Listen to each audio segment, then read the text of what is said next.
This is a very exciting period to be in, and not just be in an exciting period, but be at the Cadre Intensive at the Uhuru House in St. Pete, Florida. This is just a very exciting thing to be. I'm just really honored to be here with all my comrades that made this trip here, this sacrifice to be here. All of us came from all different places, and it took different things to happen for all of us to get here, you know. And so I just really appreciate the struggle that we all made, because we understood that we have to become Cadre. So I just want to salute all my comrades. Uhuru. So I welcome everybody to the Sunday rally. My name is Herdosha. I'm the International People Democratic Uhuru president, and I am honored to be here, as I said before. And we are going now we are going to do the African pledge, and Adisa from St. Louis Ferguson is going to lead us in that. Uhuru.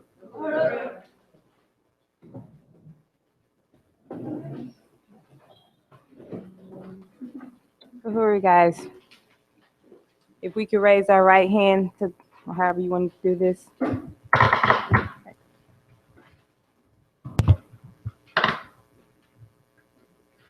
I pledge allegiance to my African people. I pledge to develop my mind and my body to the greatest extent possible. I will learn all that I can in order to give my best to my people and our struggle for liberation through revolution. I will keep myself physically fit, building a strong body free from drugs and other substances, which will weaken me and make me less capable of defending myself. My African brothers and sisters, I will unselfishly share my knowledge and understanding with others in order to bring about change more quickly. I will discipline myself to direct my energies thoughtfully and constructively rather than wasting time in idle hatred. I will train myself never to hurt or allow others to harm my African brothers and sisters, for I recognize that we need every African man, woman, and child to be physically, mentally, and psychologically strong. These principles I pledge to practice daily and to teach them to others in order to unite my people in the struggle for freedom and independence. Uhuru.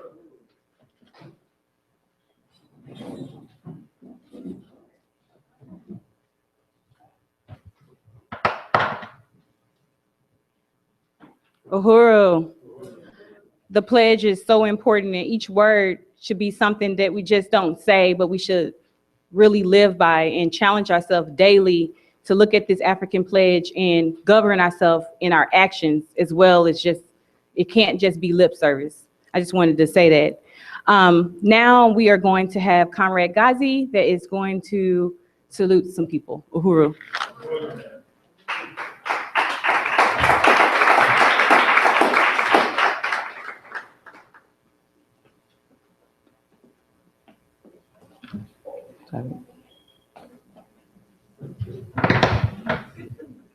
Thank you. Uhuru!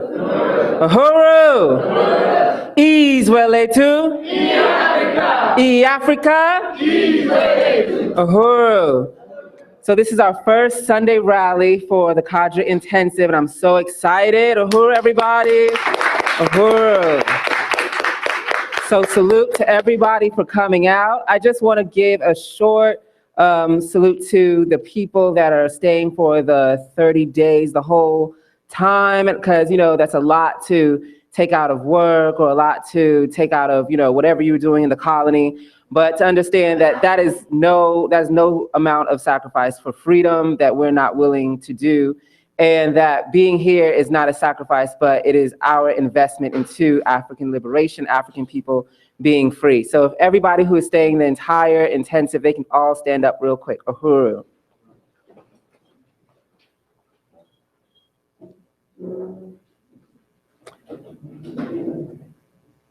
The whole 30 days. Don't laugh at him. Thank you. Wow. This is so powerful. Awesome. Everybody give yourselves a round of applause. Uhuru. Uhuru. Uhuru. And I wanted to give a special salute to Nairobi, who is missing her husband's birthday for the first time. But she gonna set him free. It's not the first time? Oh, whatever. Anyway, you better miss those birthdays for the revolution. All right, Uhuru comrades. Y'all can sit down now. Uhuru.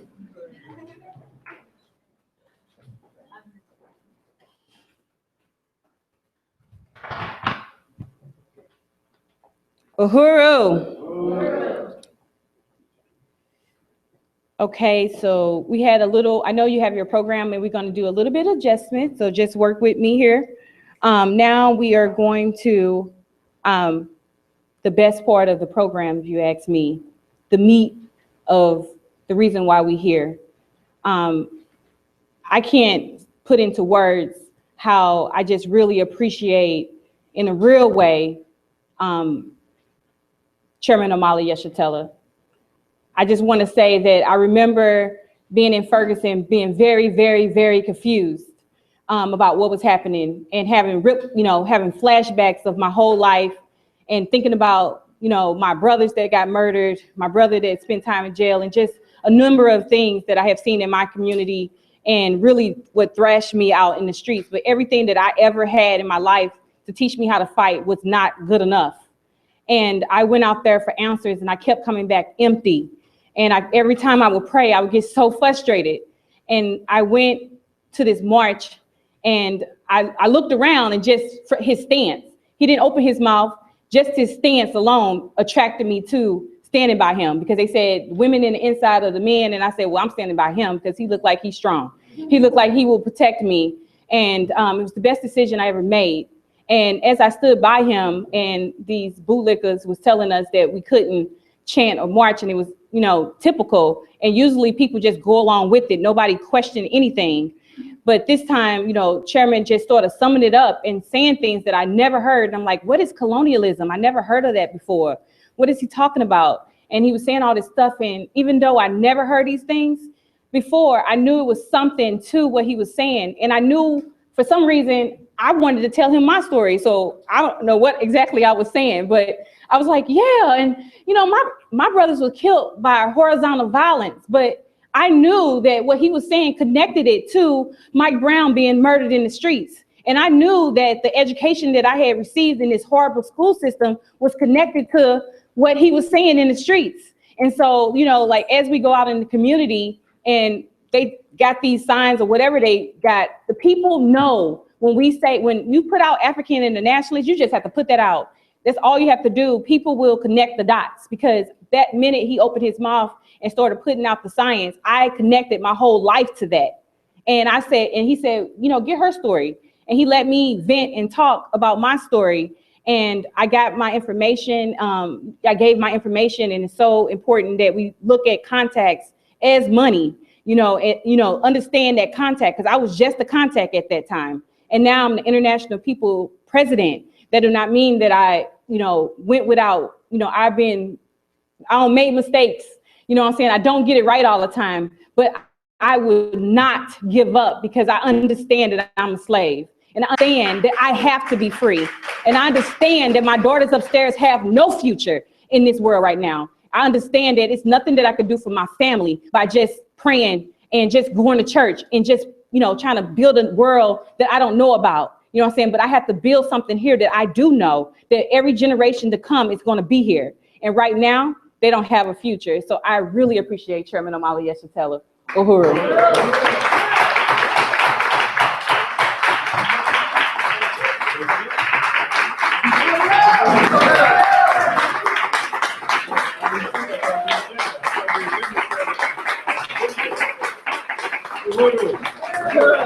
Uhuru, comrades. I'm sorry, the agenda was adjusted, and I'm paying attention to the wrong thing. That we do that too often. I just want to unite with all of everything that's been said, to welcome all of you here, and to address the significance of this incredible meeting. Usually at 4 o'clock every Sunday here, we do a public meeting. And on today, this is the first Sunday that the members of our party and our movement coming from throughout the US and from Africa, from the Caribbean, and in a few days we'll have people who are here from Europe. This is the first day of the Sunday for our intensive. And we do a Cadre development school.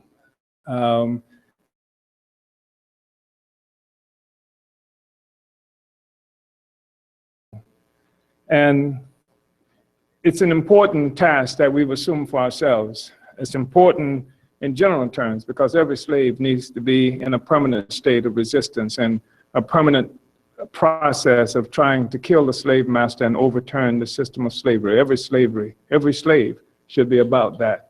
If anybody's liberal on that question, then we're talking about somebody who really is not interested in being free. And it's also something that is significant because of what is happening in the world. This incredible movement of peoples around the world destroying an entire setup that's been there for hundreds of years, where the lives and freedoms and futures of whole peoples have been captured by a social system that's based on slavery and colonialism and genocide. There are whole peoples that do not exist anymore as a part of the process that gave birth to this social system. Whole peoples don't exist anymore.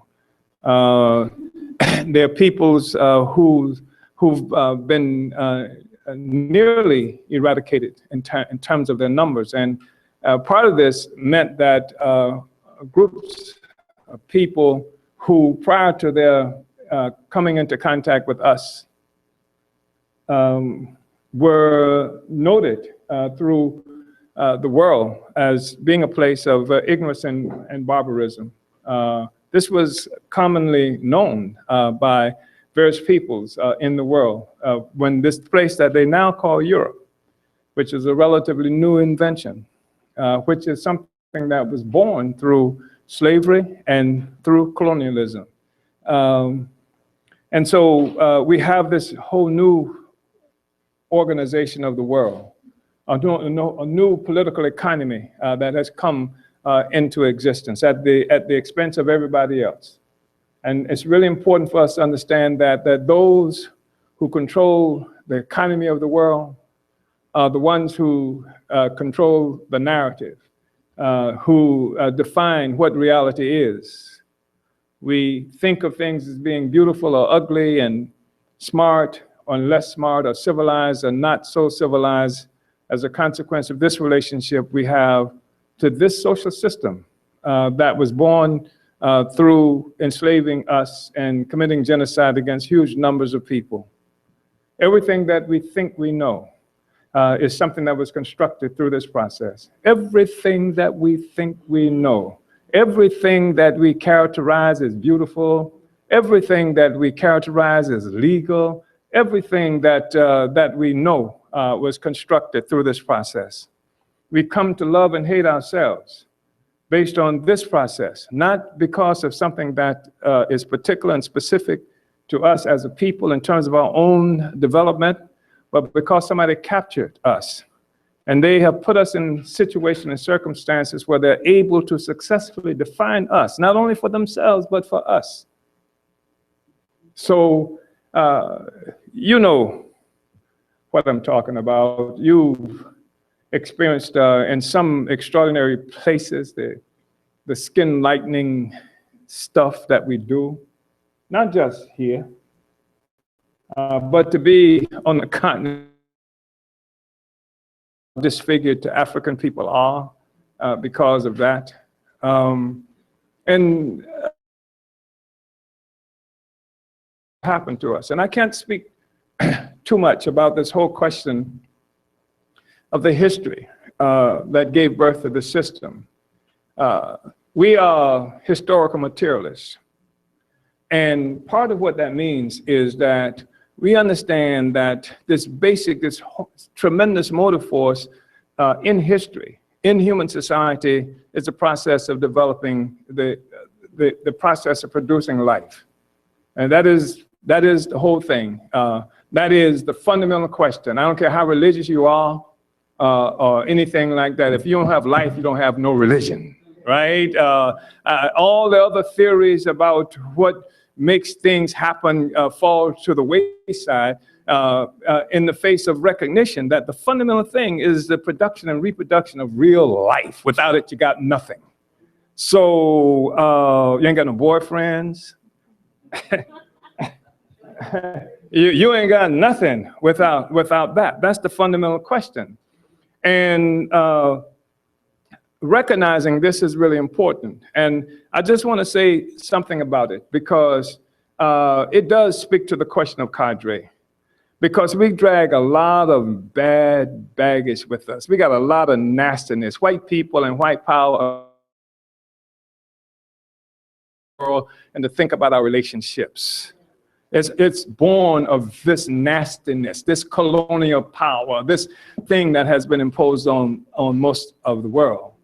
And because when we talk about Cadre, we're talking about everybody being committed to the goal of freeing our people. That means that you can't have an organization where we're talking about freeing our people, where you got people who are backstabbing each other in the process, talking and gossiping behind each other's back, trying to hold somebody back because they look like they're going to advance and that's going to overshadow you, this kind of stuff. This is stuff that's born from the kind of political economy that we live in. It is. It is born from the destruction of a system that we have enjoyed, and many people around the world, perhaps the majority of the people around the world, have enjoyed, where you didn't have a situation where human beings were living at the expense of others in society. When you got a situation where some people are living at the expense of others, when you don't have equality in human society, and the reason you don't have equality in human society, essentially, is because somebody is living at the expense of other people. That's the dog-eat-dog thing, this element that has been introduced into human society, into our society. That's all the way down to even our smallest, our most intimate kinds of relationships, jealousies and things like this.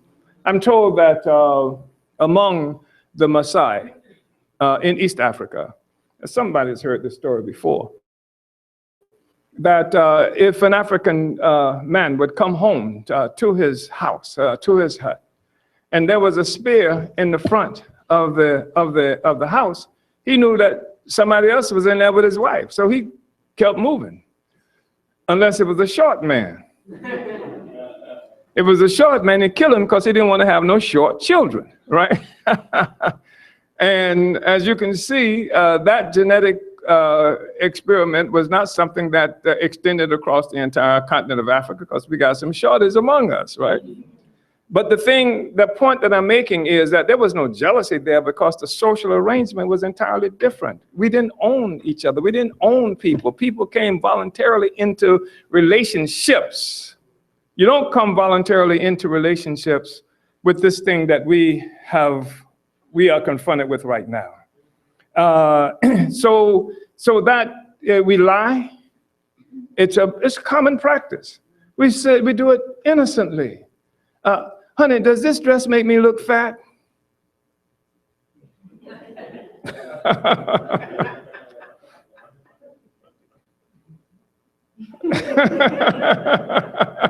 We lie, you know. We can't even tolerate the truth with each other. You know what I'm saying? I mean, it's something that's born into society. I'm told that the indigenous peoples here on this land mass that have come to be known as Columbus because of a horribly ignorant navigator coming from Italy, went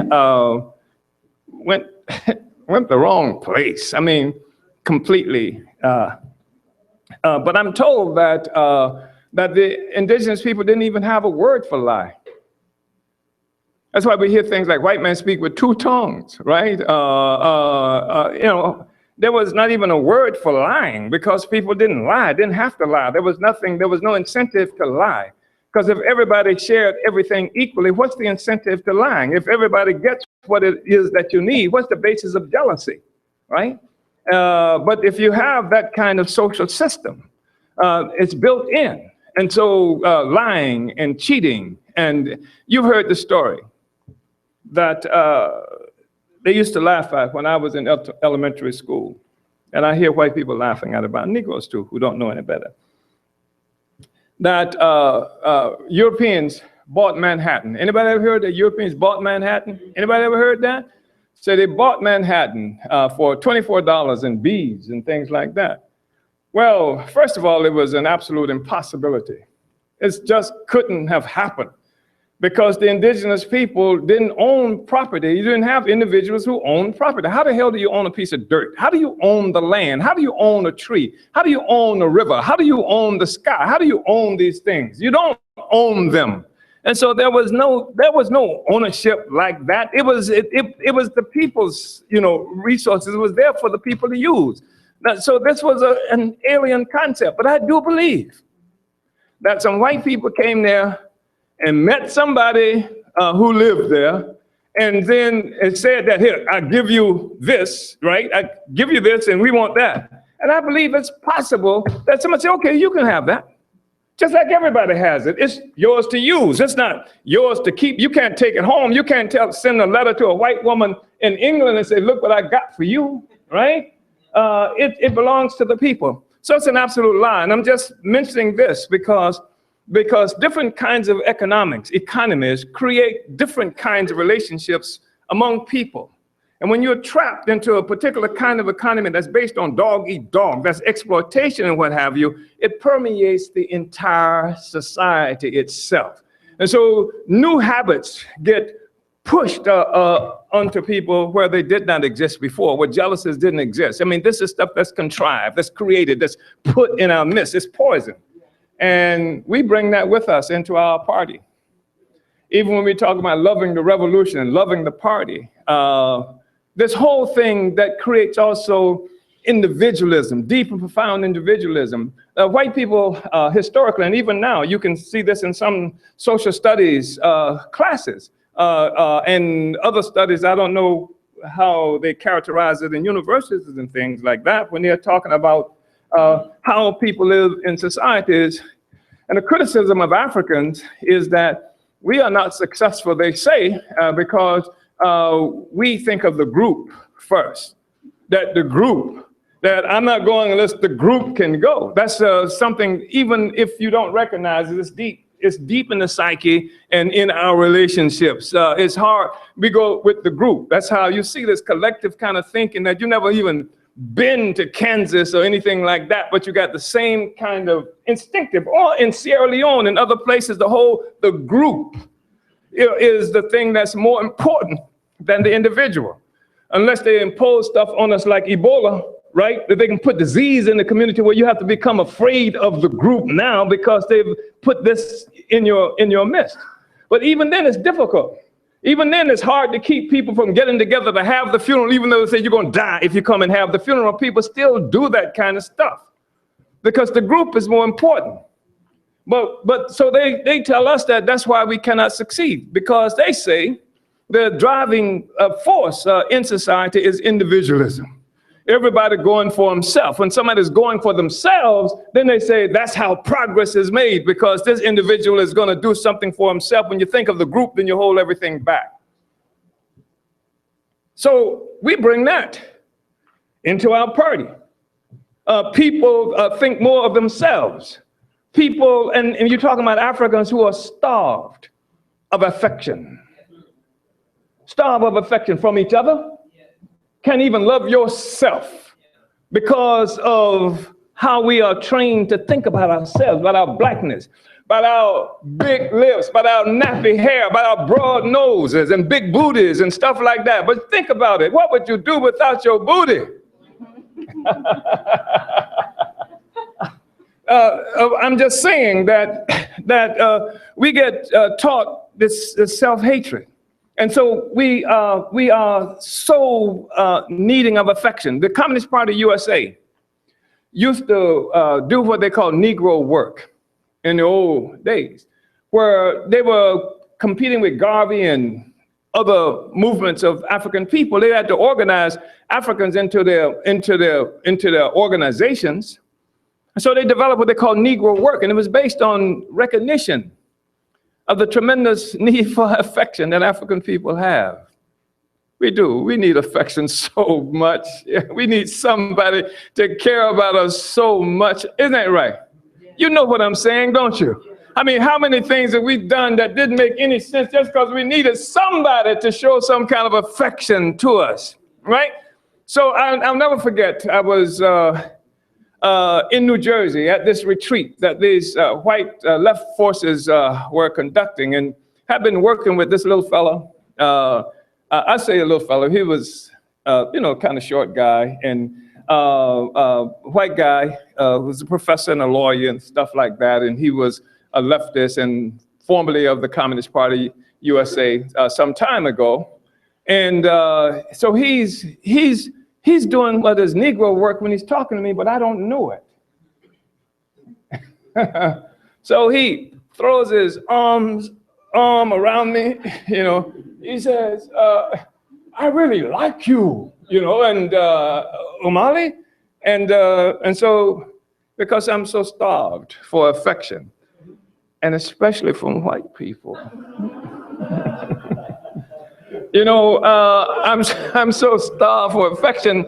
That's supposed to really knock me for a loop. That's like being hit, like with a sledgehammer. That's being, whoa. And it didn't work. But the point is that we bring that into our movement. And we have to be the most important thing as an individual. We move away from the significance of the group, the team, the party, right? And another aspect that what has happened to us is that our belief system, the first thing that a colonizing force does when it comes into contact with you, it wants to oppress you, it attacks your belief system. That means it gives it the ability to attack the cohesion of the group. That's why people walk around with the cross and hallelujah and all this stuff. I mean, here's a white man with a gun and a sword and cannons and all of this kind of stuff, and you cool before you met this guy. And then the next thing you know, you had your own belief systems. We had our own belief systems, right? The next thing you know, he's got you believing in what he believes in. He's got you believing what he wants you to believe in, etc. Just a whole corrosive kind of stuff that there's a whole solidarity of the people in the community is disintegrated in the face of this thing that this man, this enemy, this terrorist has introduced into our lives. You don't believe that, do you? So they attack our belief systems, and we don't believe in nothing. We say, yes, I do. We say, because I'm a good Christian, because my mama was a Christian, and my grandmama was a Christian. That's true. I mean, I was a holy roller. I didn't just go to church. You understand? I grew up in the church. I grew up in the church where the Spirit hit you and talked in tongues and, you hit and all of that. That's the church I grew up in, right? And of course, what it meant is that we did bring certain obvious and components of religion that from Africa with us, because white people never prayed like that. White people didn't have, we had intimate relationships to deities. Right? I mean, had intimate relationship to deities. I mean, it wasn't like this thing that's nowhere, somewhere you never see, etc. It was intimate. That's why you hear your Negro preachers today. I like Richard Pryor jokes about that. He made jokes about this. God, I was walking down the street, right? And, we have these personal conversations, and says, and say, I heard God speak to me. I just walking down the street and leaving the bus station and past this alley, and I heard this voice said, psst. He said it was majestic. As I was eating a tuna fish sandwich, and the voice said, give me a piece of that sandwich.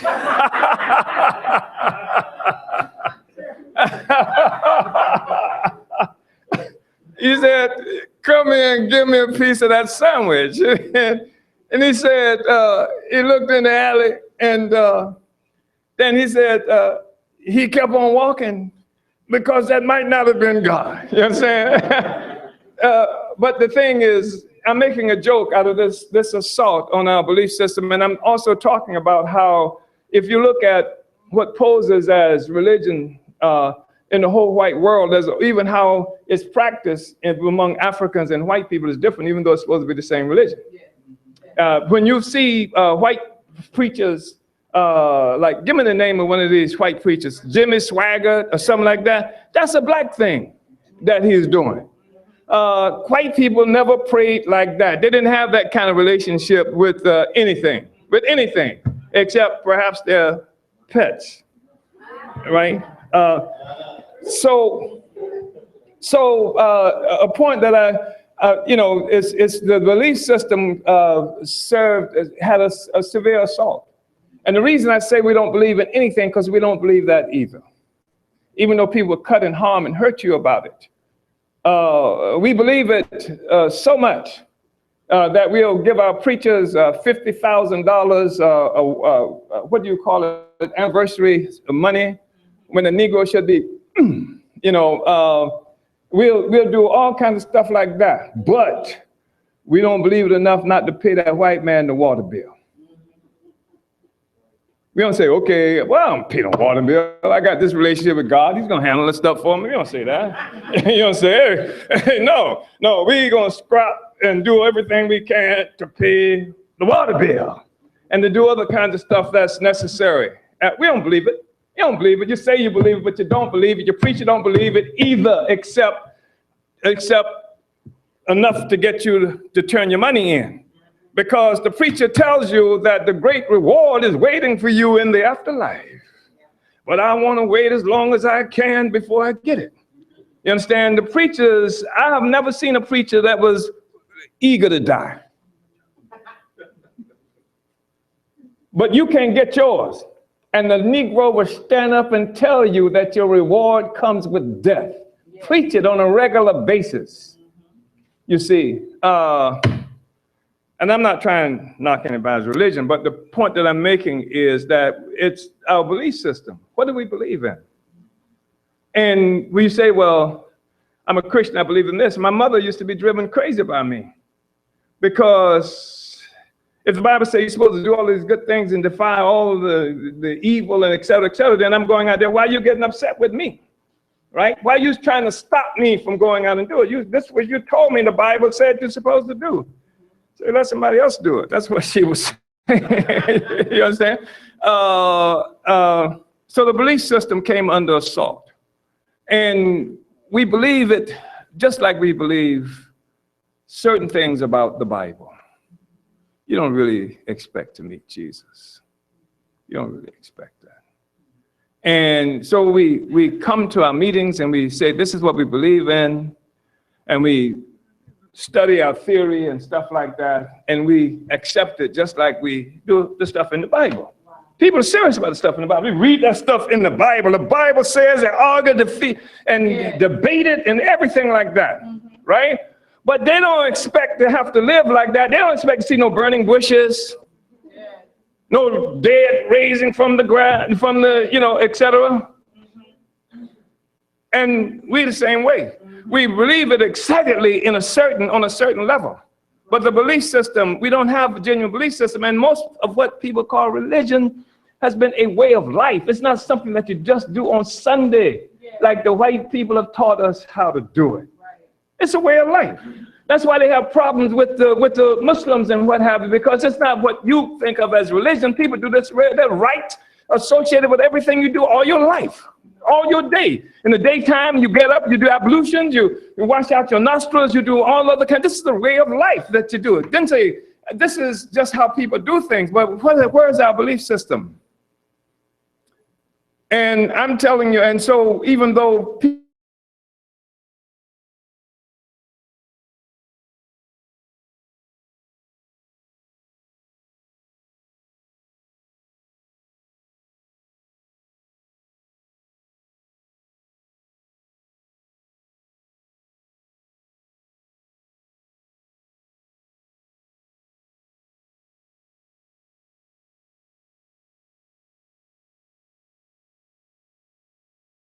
it doesn't mean anything. If I don't have an organization behind me, if I don't have the foundation and the people, then I have nothing. I'm just a loudmouth Negro.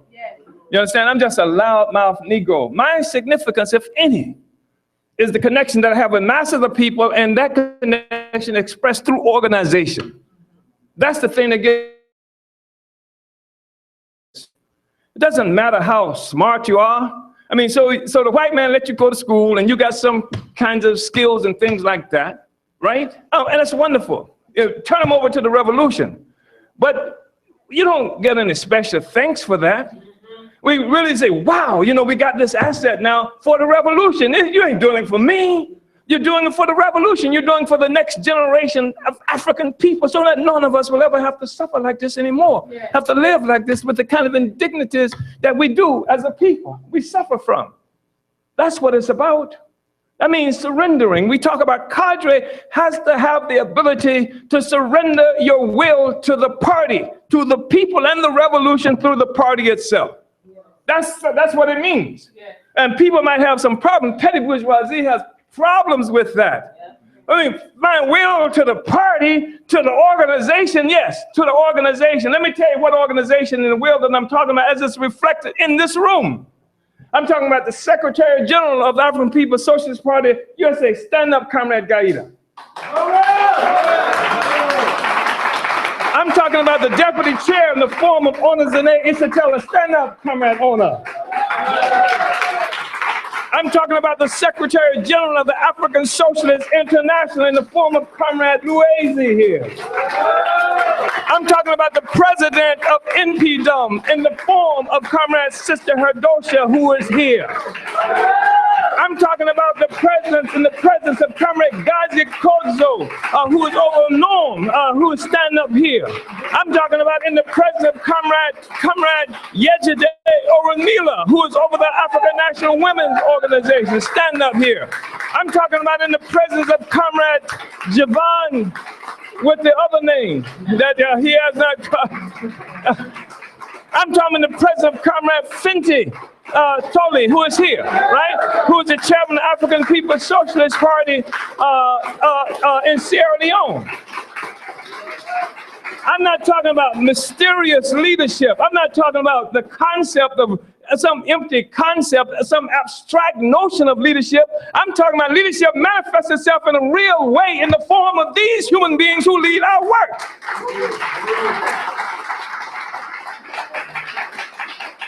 And that's what Cadre is supposed to represent. Cadre recognizes this, that the question of leadership is not some abstraction. That I don't like it, Comrade Herdosha said this and that, but I don't like the way she said it, and therefore, what the hell are you talking about? Democratic centralism requires you to recognize that leadership coming from the party. That's not Herdosha. That's the African People's Socialist Party that's speaking to you.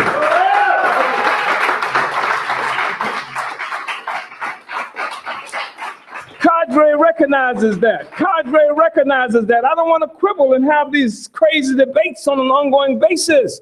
Cadre recognizes that. Democratic centralism. It recognizes that the Central Committee is the leading force in the African People's Socialist Party during the periods that the Congress itself is not in session. What is the Congress of the African People's Socialist Party? It is that moment when the membership of the party takes control and command of the African People's Socialist Party. That is the highest organization in the party, is the Congress. The membership has control. And during that Congress, we establish what is the main resolution or the political report that says this is what we're going to do, and every member in the party has an opportunity and a responsibility to struggle around that, and to adopt or reject it. And once it's adopted and rejected, then the people who we elect to make sure that it happens are the people who are in charge in the form of the Central Committee. Do you see what I'm saying? That's what we're talking about. We have a real belief system. When we talk about, and that works throughout our structures. I included Finti in him. Finti leads our work in Sierra Leone. And all the work in Africa And much of the world is led by Kermit Louise, who is the Secretary General of the African Socialist International. It's not just a word.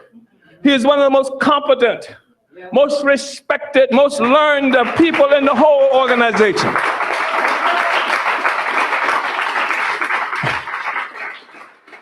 One of the most selfless persons that you will ever know, who travels all over Europe trying to organize African people, broke with a family of his own there in London, who he has to try to take care of, but he travels all over Europe trying to organize African people on a regular basis. He was planning right now how to get back into Congo, where he was born, so that we can begin to organize Africans on the ground in Congo. That's what we are talking about.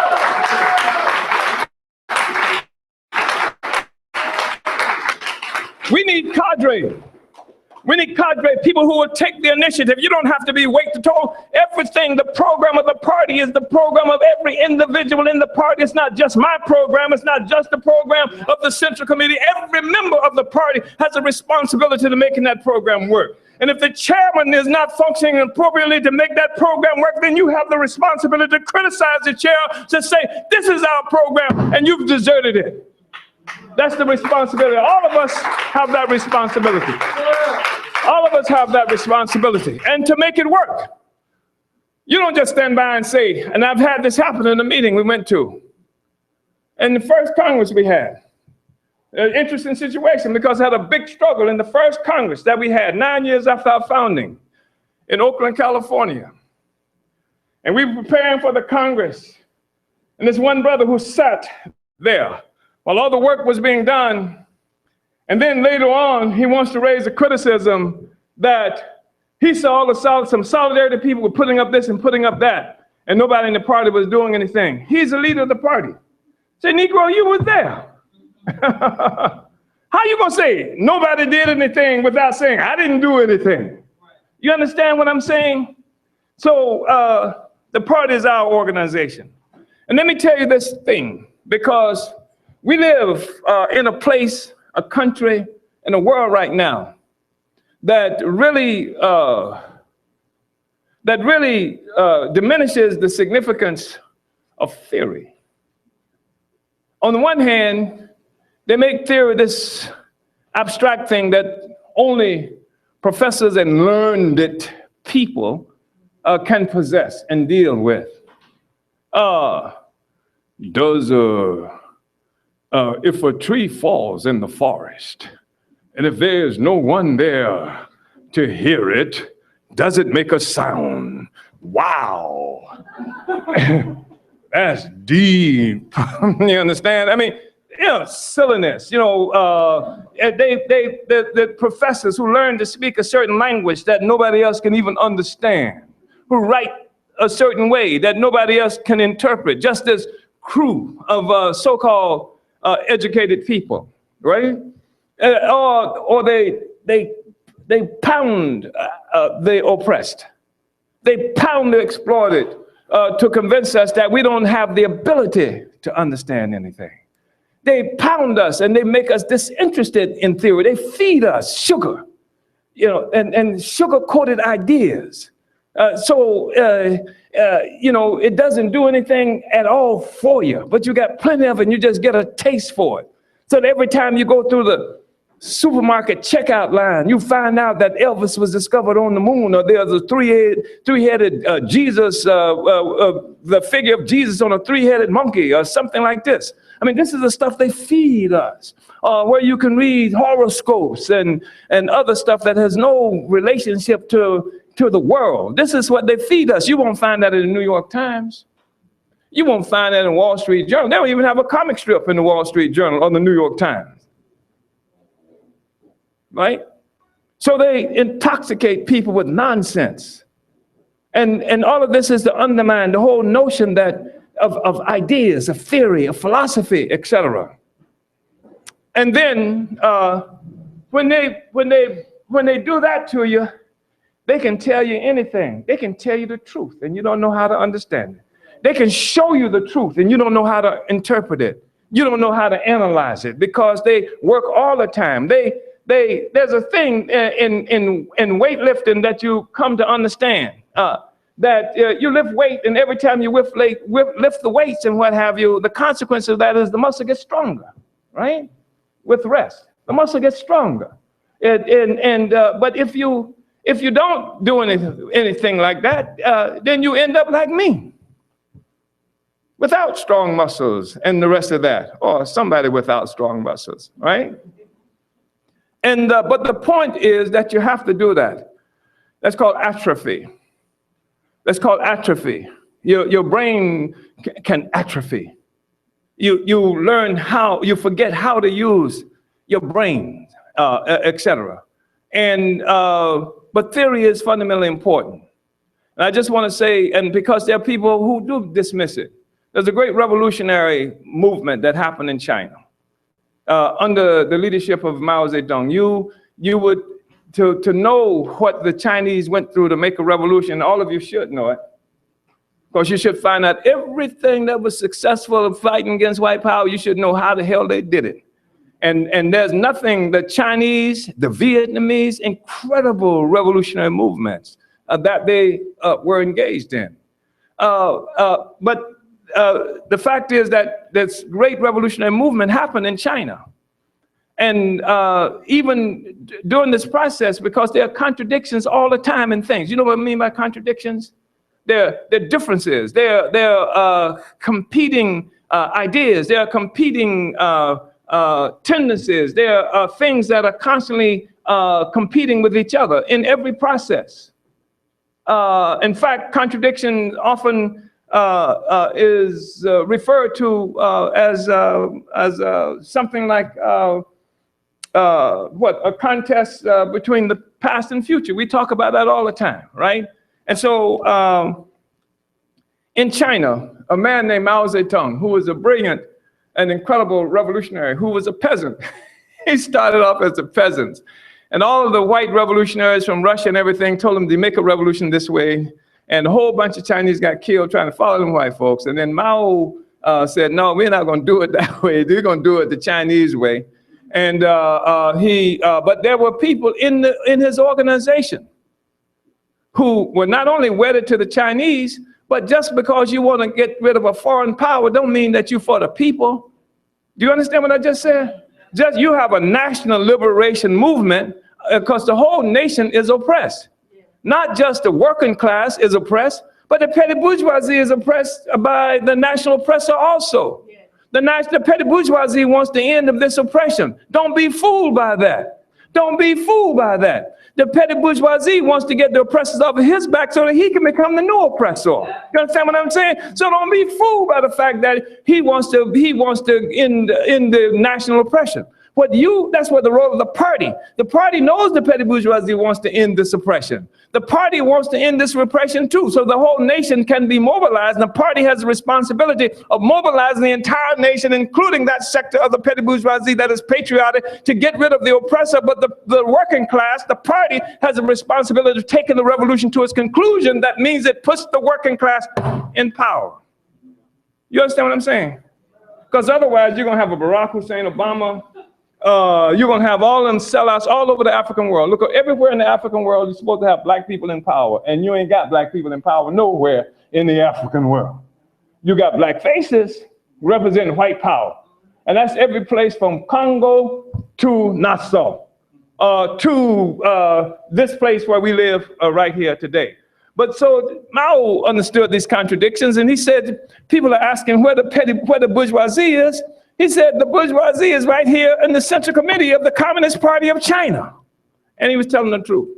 And over a period of time, of course, Mao and the revolution there put a lot of those people to work. And they were disciplined, but they lived longer than Mao. And they lived long enough for the Chinese Revolution to run into its limitations. And there were limitations that were inevitable based on the Chinese, like every other Marxist in the world, having not clearly understood what the fundamental basis of the rise of capitalism is.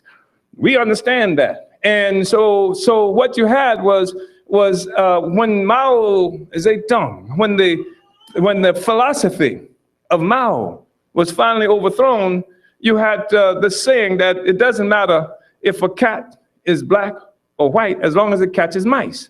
In other words, forget the ideology, just the practical solution is the only thing that we're looking for. That's not true. Ideology is critical. Theory is fundamental. It is the thing that keeps us from being opportunist. If you don't have a theory that says where it is that you're going, you understand? If you don't have a long view, something that locks you into the long view, then you're subject to spontaneity. Spontaneity has been characterized as the mother of opportunism. Opportunism is that tendency to sell out the long-term interests of the African workers and oppressed people for the short-term interests of a petty bourgeoisie or some other social force. You with me on that? The petty bourgeoisie, the highest expression of opportunism in the African world is what we call neo-colonialism. The petty bourgeoisie is in power. Now, you don't have to talk to them about freedom. Hell, they are free. They are free. They are the president in Congo. They are the president or whatever prime minister. Do you have a prime minister in Nassau?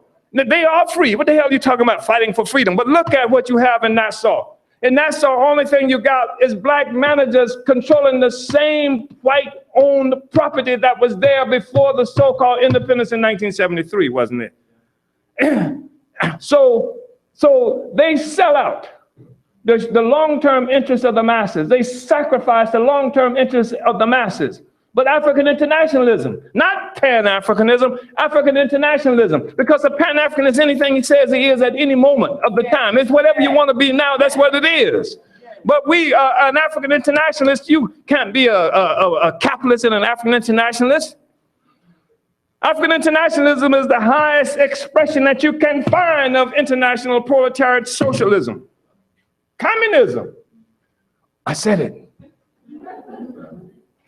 Communism. And what is communism? It's what we had before we met white folks. It is. It is where those who produce in the society own and control the damn society. That's the only thing that makes sense. It was that place where a handful of people do not take the value that's produced by the majority of the people in the society. That's capitalism. And that communism that we're talking about, the Marxists called it primitive communism or primitive communalism. That's when you didn't have the kind of jealousies that we're talking about.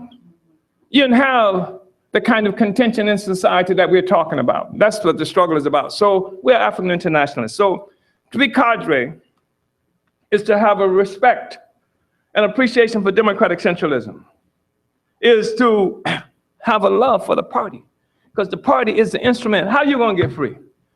You hear all these people want to be free. Some of them we work with, you know them. They have names that have been well established as great intellectuals and all this other kind of stuff, and they say they want to be free. But what does that mean? That, okay, you want to be free, right? So what you do? You just want it? Right. My daddy used to have a saying, and you know, and that one in one hand. You know what I'm talking about, don't you? I guess you have to be old enough to know what that is, Sammy. And do something in the other one, and then see which one you get first, right? The fact is that wanting it is not enough. You see, if you really want to be free, then you have to create the instrument to get that freedom. And the highest expression of organizational expression of the desire to be free is the political party.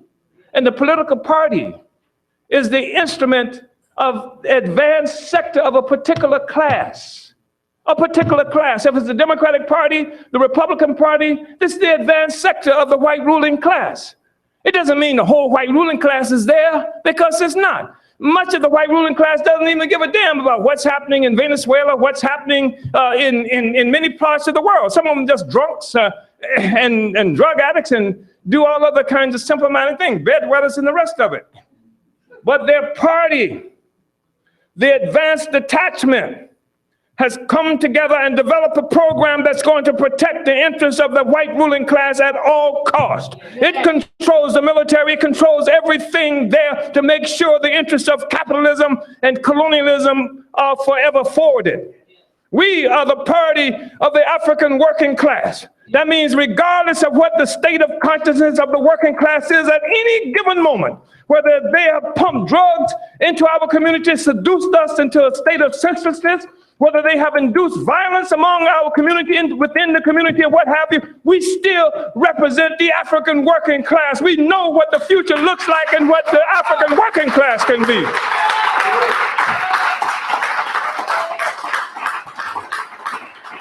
That's the party. That's the party. And that's what it takes to make the revolution. That's what it makes to be free. Stalwart men and women who will not turn our backs on the class just because of the slander and everything else that's thrown at it all the time. We'll never turn our back. Never.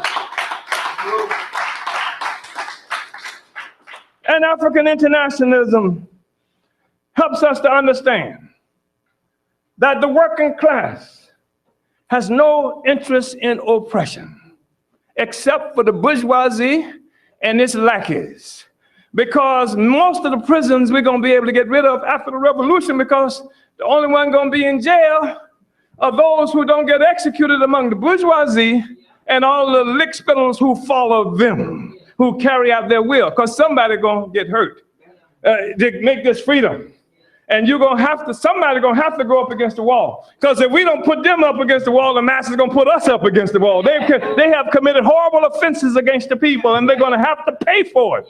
You cannot cleanse us as a people without somebody paying a price for what has happened to us. You can't be made whole.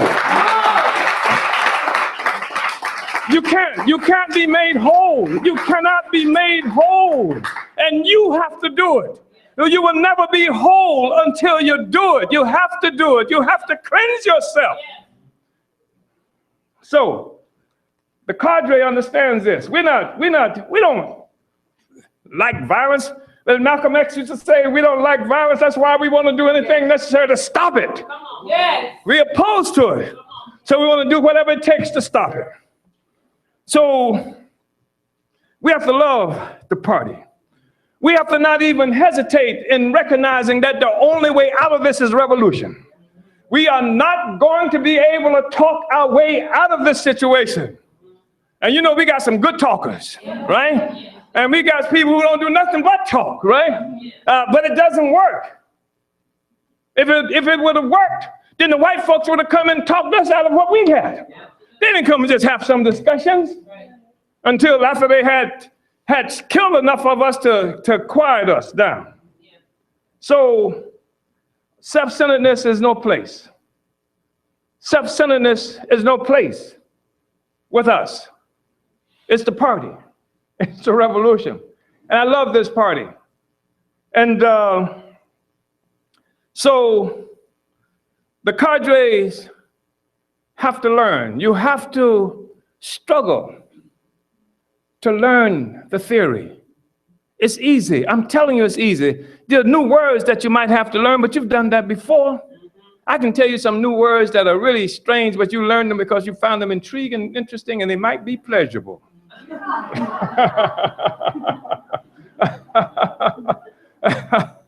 So we're talking about, we just learning new words sometimes, having discussions, building the intellectual curiosity. We're talking about creating a working class intellectuals, not that stuff that we're confronted with all the time that comes from the universities and what have you.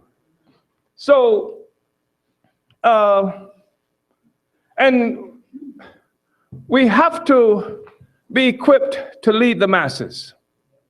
We have to be equipped, and we have to have the courage to lead. I was in a discussion the other day with a comrade who felt put upon because he was told to take the burning spear and go out on this campus because he was the only one to sell the damn newspaper, sell the paper. And he found that a daunting task because it was just him. It was just him. And if you want to be more of you, what you do? Sell the newspaper. And then you get more, right? And let me tell you something. Cadre have to be able to take the initiative and to provide leadership. We talking about creating mass organization, participating in mass organization. Cadre will do that. Who's going to do it if you don't do it? How are we going to have mass organizations if the people who are in the party won't lead them?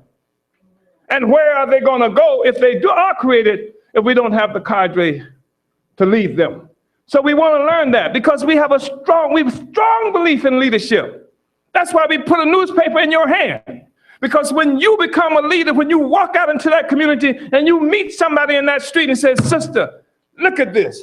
This is the Burning Spear newspaper, your newspaper. This is a newspaper that takes us to freedom and you need to get it and it only costs you $1 to get it. What you say? You understand? That's when you become the leader. When you begin that individual one-on-one, that's the daily work that every member in the African People's Socialist Party should be selling that newspaper. If you go to the store, take the newspaper with you.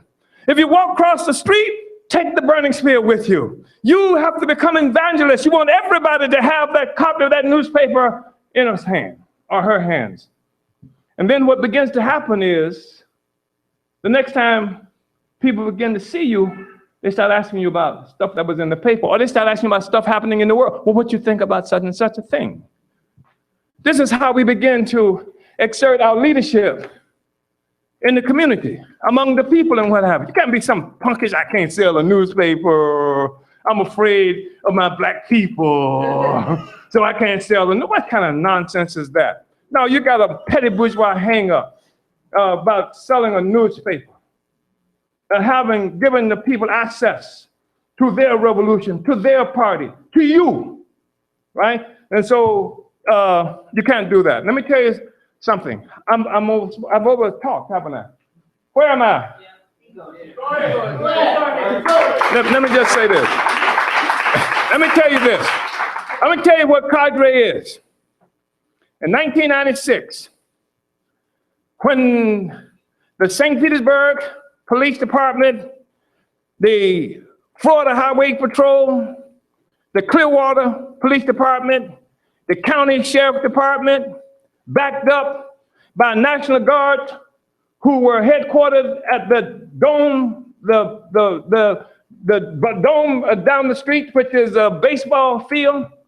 When they attacked this building, 300 strong, and they used all the tear gas in the city. They made a horrible mistake because what they did is when people tried from the party who were trapped outside, who were trying to get into this building. I was trapped in this building. Gaida was trapped in this building. Chimarenga was trapped in this building. They intended to kill us on that day. And when they shot that tear gas and brothers and sisters were trying to get back into the building to get to us, they shot tear gas canisters to push them away. Big mistake. Big mistake. They would have been much better off having everybody in this damn building. But because they did not get everybody in the building, what happened was when that helicopter came over this building, after they had while they were using all the tear gas in the city, it was brought down by gunfire. I'm not saying somebody from the party did it, but I am saying that Cadre would have understood. Bring it down if they're trying to kill the leadership of this party. You understand what I'm saying?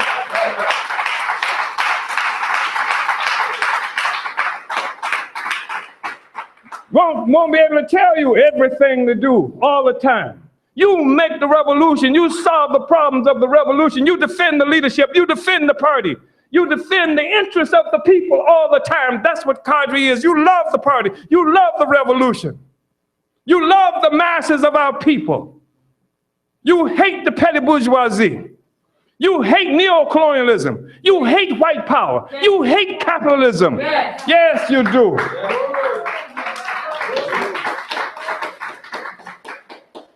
And that is Cadre.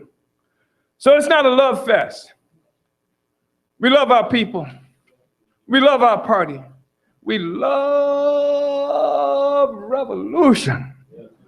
We are intoxicated by the notion of revolution. That's why we do everything all the time to lay the foundation for the revolution so the revolution can occur. We love heroes, but heroes are nothing without organization. Heroes are nothing if they abandon the strategy. Heroes are nothing if it's just some form of adventurism that some Negro is involved in. Heroes of nothing if they're just doing stuff to make themselves look good, sound good, and the rest of that. We love heroes who do everything necessary to carry out the program of the party, the agenda of the party, the strategy of the party, who try to make the ground ready to make this revolution. Ain't that right? That's what it's all about. Thank you, brothers and sisters. Uhuru. Uhuru! Uhuru! Touch one! Touch one! Ease where they to. E Africa. One Africa. One Africa. One Africa. Uhuru. Oh my God, that was just, appreciate you, Chairman. The chair, like, we just can't be moved emotionally, but we have to be moved to action. Like, he has charged us with some charges that I just want to say that I heard a cry that we have to stop the chatter. We have to stop the chatter, comrades. Like, I heard it over and over again, and I'm saying this to myself first and to you second, that the chatter will kill us. And we have to understand that Cadre, we can't do that. Cadre could not do that. We don't have to like each other, but we have to respect each other. And we have to move as a unit. We have to know that that's my comrade. And I know that she gonna have my back. You hear me? We're talking about war. We're talking about freeing ourselves. We're talking about being free. This is not a game. This is not a game, comrades. Let's really understand what that means. And this day forward, let's move. As we look at these three pictures in front of us, and we understand what it means to be a metamorphosis, changing, being a butterfly, going into a cocoon, that means that we have to be molded. It's a process that have to go through. The way to freedom, we can't take this stuff with us. We got to shed all this stuff that we have gained in this colonial world. We have to lose it. We can't go into this new world with that. We don't even want it there. We have to hate it even in ourselves. We have to hate it even in ourselves. You have to hate it even in ourselves. We have to kill ourselves. We have to kill the colonialism in ourselves. Comrades, the chairman is charging us. He is not just trying to speak words to move us emotionally, but he's trying to charge us to make sure that we stay alive. Uhuru.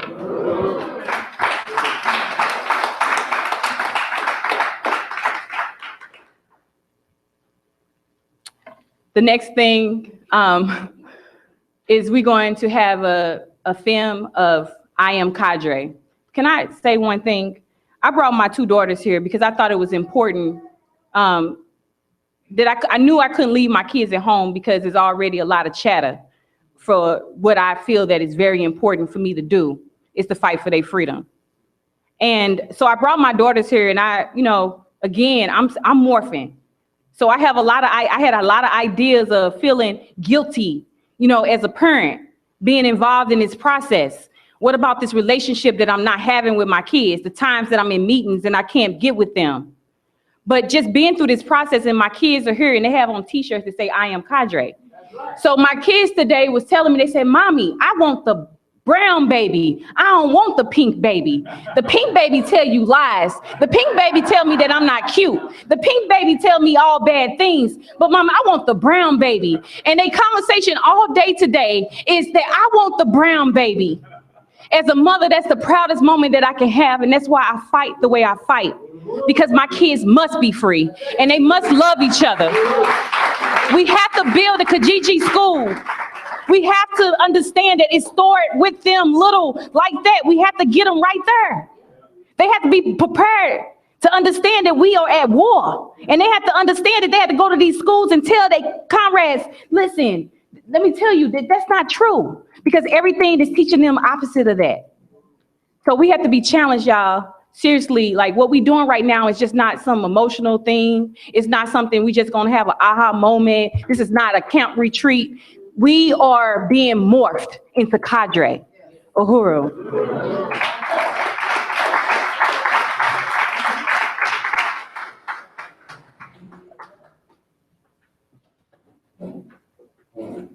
I wanted to just say I want us to look at this.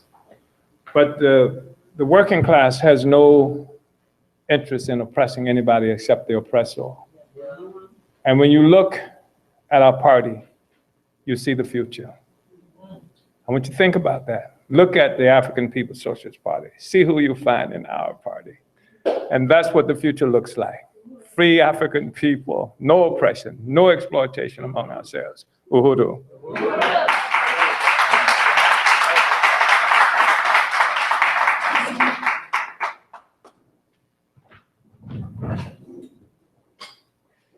We are winning. We are winning. Yes, we are winning. Yes, we are winning. Woo. Woo.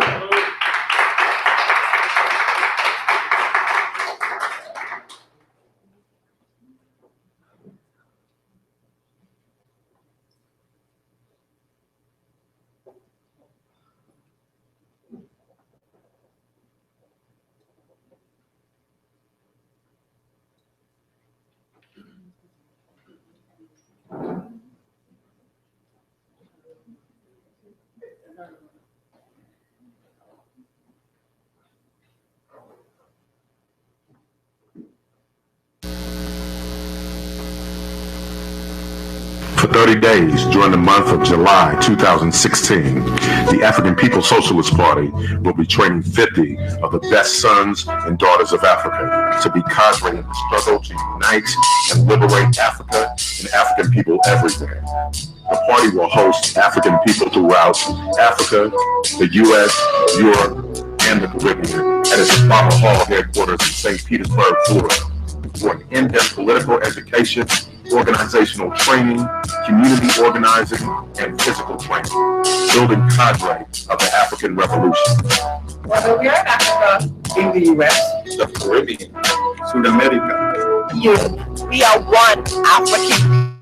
We are one African people. we are one African people. We are one African people. Whether we are in Europe, North America, South America, or the Caribbean, we are as African people, as African people. Capitalism was born of the foundation of African slavery.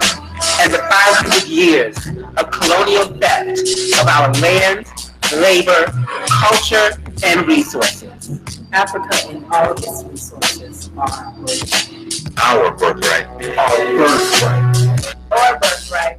Our birthright. I am a cadre of the African People's Socialist Party. I will not let the suffering of an African brother or sister any longer go on for one generation. This is my commitment to my children, my family, My people, to all those heroic Africans who have suffered and struggled before me. I am a cadre of the African People's Socialist Party. I am united with brothers and sisters around the world to liberate Africa and all its resources in my lifetime. Wherever it takes me and whatever it takes. I have answered the call of the African Revolution. African people everywhere must be free once and for all. That's right. Under the leadership of the African People's Socialist Party, the first attachment of the African working class. In solidarity with the oppressed and struggling people around the world. Touch one. Touch one. Touch one, touch all, touch all, touch all. One Africa. One nation. Eat Africa. Africa is our land. This is our time. We are winning.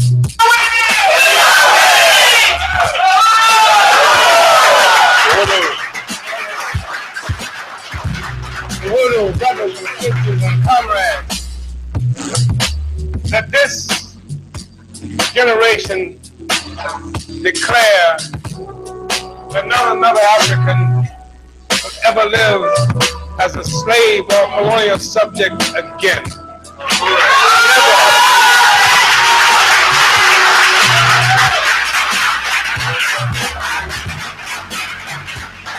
That we will do whatever is necessary to unite our people, to reunite our Africa, and to win our future for ourselves. This is our time. Donate to the African People's Socialist Party's 30-day 2016 July Cadre Intensive in St. Petersburg, Florida, building the leaders of the struggle for the liberation of Africa and African people. Resources needed to house, feed, and educate our comrades from around the world.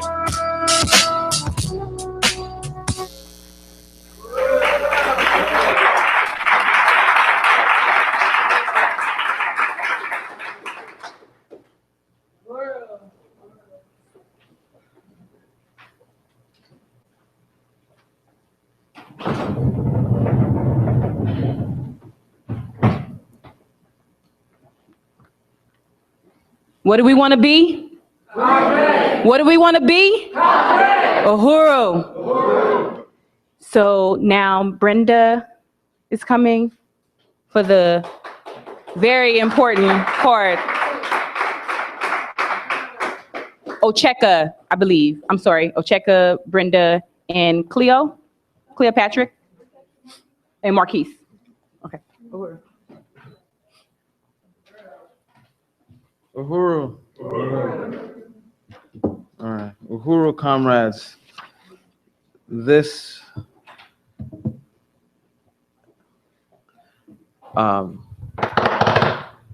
Uhuru. This entire moment that we're living in is important to the African Revolution. And I just want to say I unite with everything that was said right before me, that this is our time. And one thing that stuck out to me was something I think we should all realize, and something that Chairman had said earlier. He said, if you really want to be free, you have to create the instrument for that freedom. Uhuru. Uhuru. That was powerful. Uhuru. Uhuru. I have a little something I wrote here. And so the Uhuru movement has within it a variety of different institutions and organizations.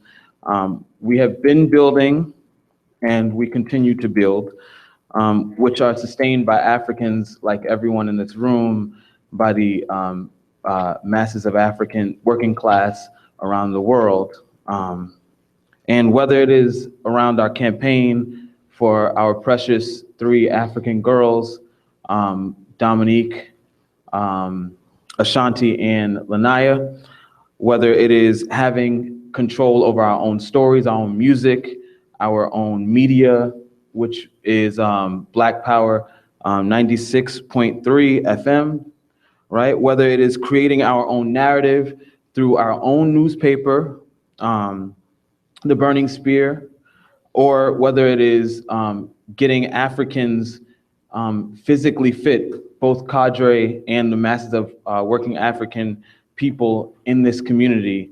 It is our power, it is Black power, and that is only going to be sustained through our resources, through our struggle, through the Cadre and the masses of African working class people. We have and can raise the resources. And with that I say, Africa is our land. Izwele tu, Africa, Uhuru. So right now, if there's anyone who can contribute 250 flat out, please step forward. This is our Africa, the freedom of our people.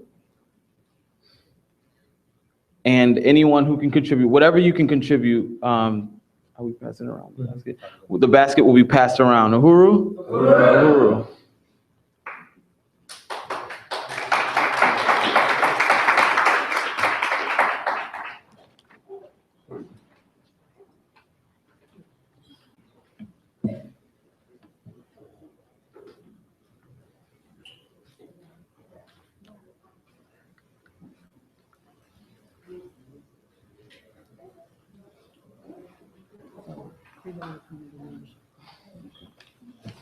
Uhuru, Cleopatra, you're gonna come for membership?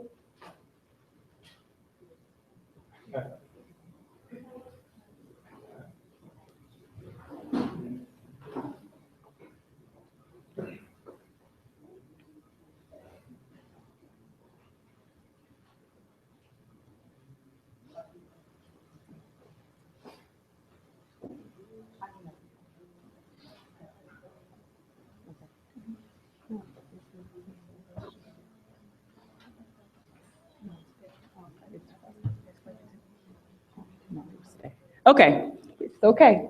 So I'm the president of the International People Democratic Uhuru Movement, and Cleopatra is a member of the, she's the membership coordinator of the local branch in St. Pete, Florida.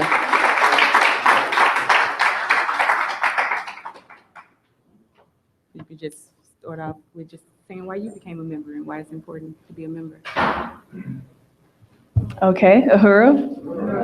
As Hiroshi explained, I'm Cleopatra Zuri, and I am the membership coordinator of the local St. Pete, Tampa branch of the International People's Democratic, InPDUM, just, yeah, I'm thrown off right now. But I basically, became a member of InPDUM because I wanted to be a part of a mass organization that I know is working to free me and my people. And InPDUM is basically, membership and, meeting people at the door, no matter where they are, and bringing them into the movement. And I wanted to be a part of that. And especially around organizing, what we've been doing recently is organizing around the Dominique campaign with 3 Drowned Black Girls.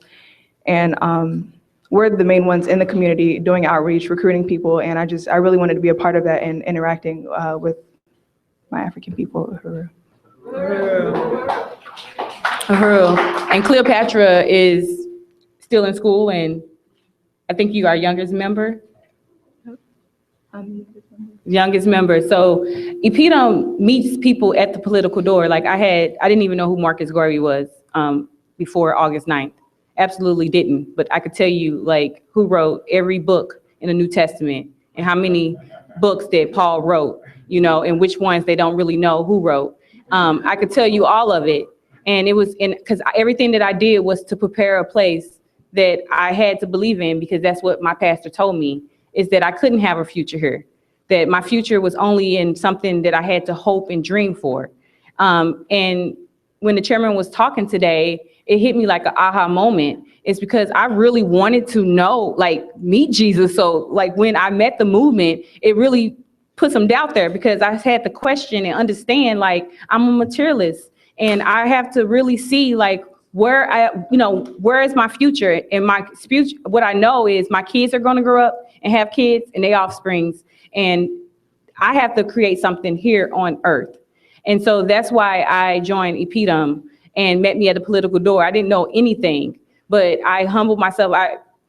Sister Gaeta always say, when I met her, I went up to her and I was like, teach me everything. Just teach me everything. I just want to know everything, because I wanted, I was just humble. I didn't want to come in with all this, what I had, the poor working class, which I am poor working class. We are taught so many times that we don't have nothing to contribute. So I didn't feel like I can contribute this movement anything, but this movement taught me something different, and they showed me who I was, and show me that all these things that these people have told me about myself is vicious lies. And I just standing here right now is just another testimony of what this movement does, that we all leaders, we all going to stand behind this podium. We all going to teach. We all going to learn how to teach. We all going to learn all these different skills to give to our people, because they have told us time after time that we're nothing. And so right now, what we want to do is open the doors to InPDUM and say, join, so we can teach you who you are and tell you how they have lied and they're wrong. And we're going to show you how to fight. So we want to open the doors to InPDUM and see if anybody want to join the International People Democratic Uhuru Movement and come into political life. So what do it take to be a member? We have different levels of membership, and we have a prison level, which is $5 a year. So if you know a person that's an inmate that's in prison, he can become a member too. So we encourage people that if have family members that is in prison that want to really, because when they come out, they don't have nothing, and so to give them something, to give them that card and say that you're part of a whole movement that is fighting and understand that that wasn't right. What you was in jail for, we don't care if you did it or not. So it's $5. And then if you want to become a member, we have a $35 a year. You pay $35 a year and you become a member, and that's a yearly membership, and you get a membership card and a gift. And then we also have $5. You could be an abstainer. So you saying, I at least can pay $5 a month. I want to dedicate $5. I want to pay $5 a month. So it'll come out directly out of your account, and you pay $5 because you understand that you want to really help the movement, because we do a lot of work. We do the Justice for Dominique. We have Africans Charged Genocide, Black Community Control of the Police, and we fight for the democratic request all over the world, not just here in United States, but we are an international organization. So you can become an abstainer by paying $5 a month, and then you can do $10, and then we have a $25 level, and so on. But we have join forms somewhere in here, Chimaranga. So if you want to become a member, you can talk to one of us, and we can show you all the different levels that you can choose to meet you wherever you are comfortable with. So we encourage everybody to become a member. And I just want to say that party members can become a member of InPDUM because, as Norm say, must become a member. And it's really, it makes sense, because as we know that we're not going to meet everybody at the party, but this is a way for you to organize in your community and find the best sons and daughters of the revolution. So, you become a member of InPDUM, you go out and do outreach, and you bring people in, and you organize a group of people into InPDUM, and then some of them will become party, and some of them will always stay in InPDUM. That's okay. But so we just really want to encourage everybody to become a member of InPDUM. Uhuru. So, did I see any hands? Uhuru! Uhuru! You stand up. I'm excited. So we got one member that just became a member of InPDUM. Oh, we got one in the back, Olivia. And we got another one, Yashika Clements. Okay, Uhuru, 3 members. Okay, Cadre, we supposed to get a goal. We had a goal to get so many members, so that just helped. We got 3 members. Uhuru. We got one more. Whoa, Uhuru! 4, making that goal. I salute all you comrades, and in this Cadre Intensive, it's gonna be, very important for us to make sure that we take these skills that we're learning, and some of the skills that InPDUM and the mass work is going to show you how we do our contacts, and how do we do outreach and things like that. That's really going to be important for this next phase, because we are embarking on a very important convention that's going to be on the grounds in Ferguson, Missouri, September the 17th and the 18th. And this convention is going to be very important. It's Cadre Intensive. We are going to be able to take back into our community, because the time is to build. We have to build wherever we are. Uhuru. Uhuru, comrades. So we have achieved 235. And like I said before, if we want to achieve that freedom, we have to create that instrument, as Chairman has said. Uhuru. And I believe that all of us in here have the capability of doing that together as a collective. So I think that we can raise that. Okay. And if you don't have cash, we do have an function of debit card.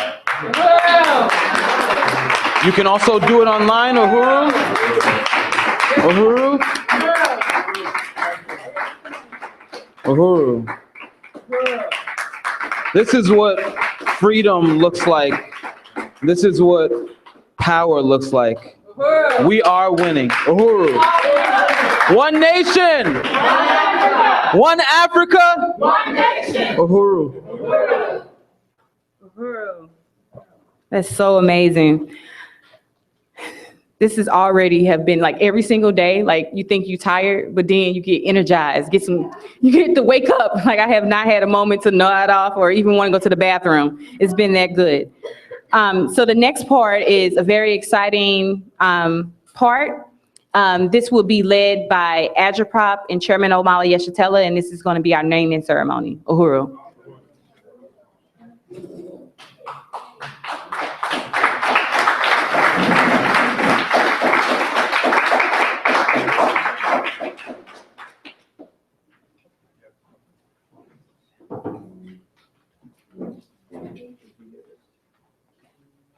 Uhuru. I've asked Brother Secretary General Lueze Kinshasa to participate with me in this process. He has already participated by offering up some of the names, but I just want to say that the issue of names and naming is really powerful. It's so deep and profound, more than what most of us ever think about. Most of us think about our names, where they come from, what they mean, anything like that, which in and of itself is a problem. But we never think about that. You just get these names. But names are really important because names connect you to a past, to your history. Names are not just things floating out there in the world, but if you want to even look back and see where you came from and dig into your roots, the name is fundamental. It comes from some place. It's connected to some reality. It's connected to thousands of years of history that helps to shape and define who we are as a people.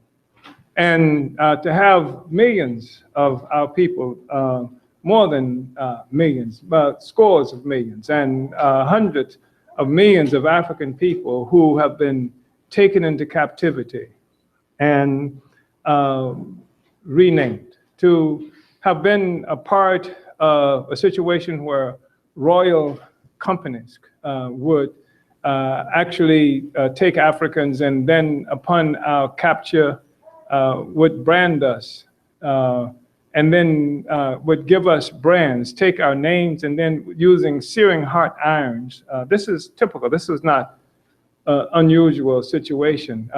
We would then brand us with the names of the company and what have you, now branded, seared into our skins and things like that. And we got names like number 1 and number 2 and number 3.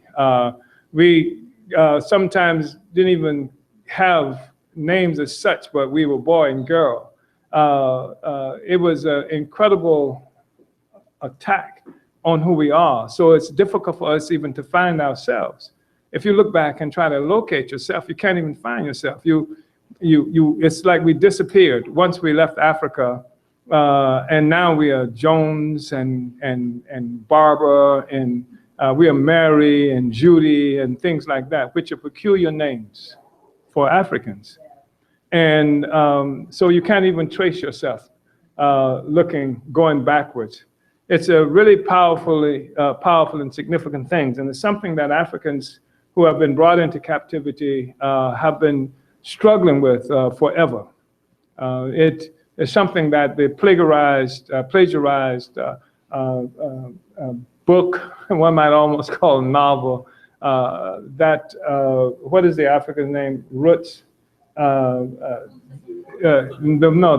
author.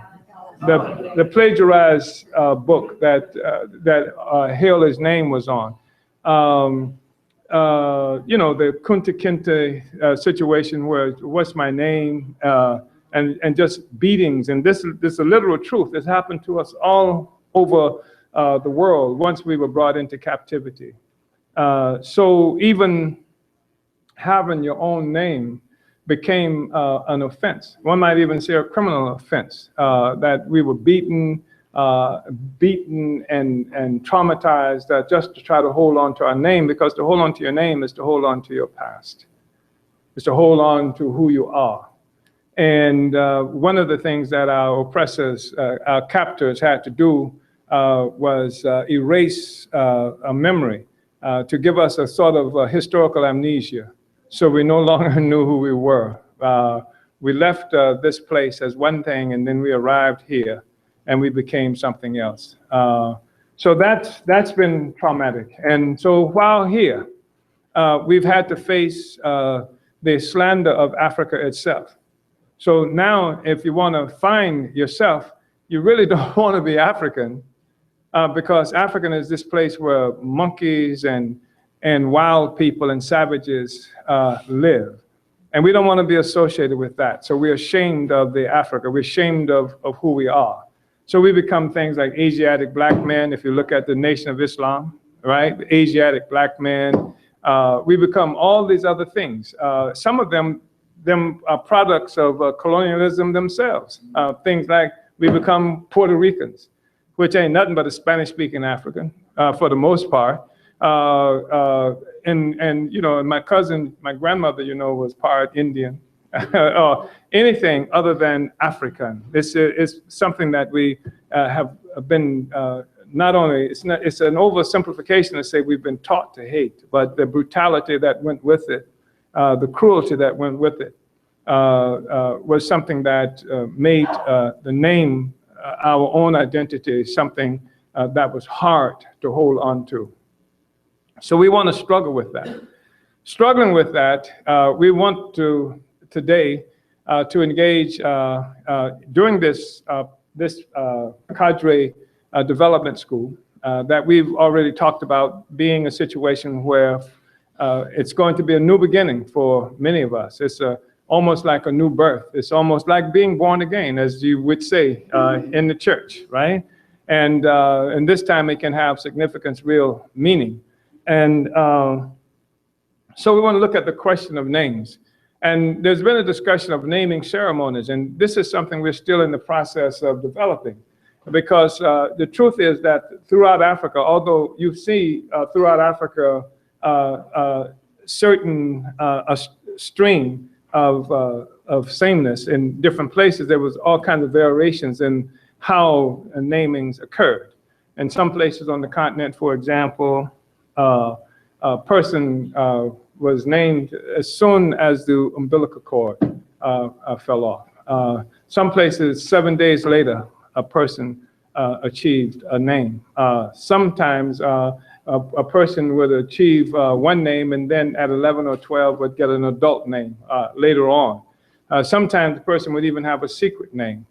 So the enemies wouldn't be able to locate that person by knowing the name and what have you. So there are variations of names and naming ceremonies, but one thing is relatively common, and I want to say that it's really important, is that African names mean something.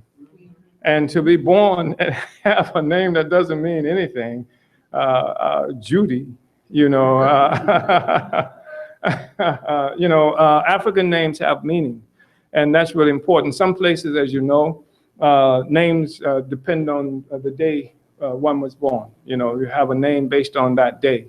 Sometimes in Africa, we were looking and smiling at the fact that a person who was born after 4 or 5 births of a different gender, and like you're the 5th person and all girls before you, that 5th person, that boy would have a name based on that. Or if it were a girl born into families that had 5 boys and she was born, you know, it's like in every instance, as Comrade Louisa said, is finally we got what we're looking for, right? So we can stop. But so names, if one was a twin, names like Comrade Louisa, I have a grandson who was born prematurely. And so there's a name for it. And Comrade Louisa gave me a name, born early Mashombe, you know, from language in Congo.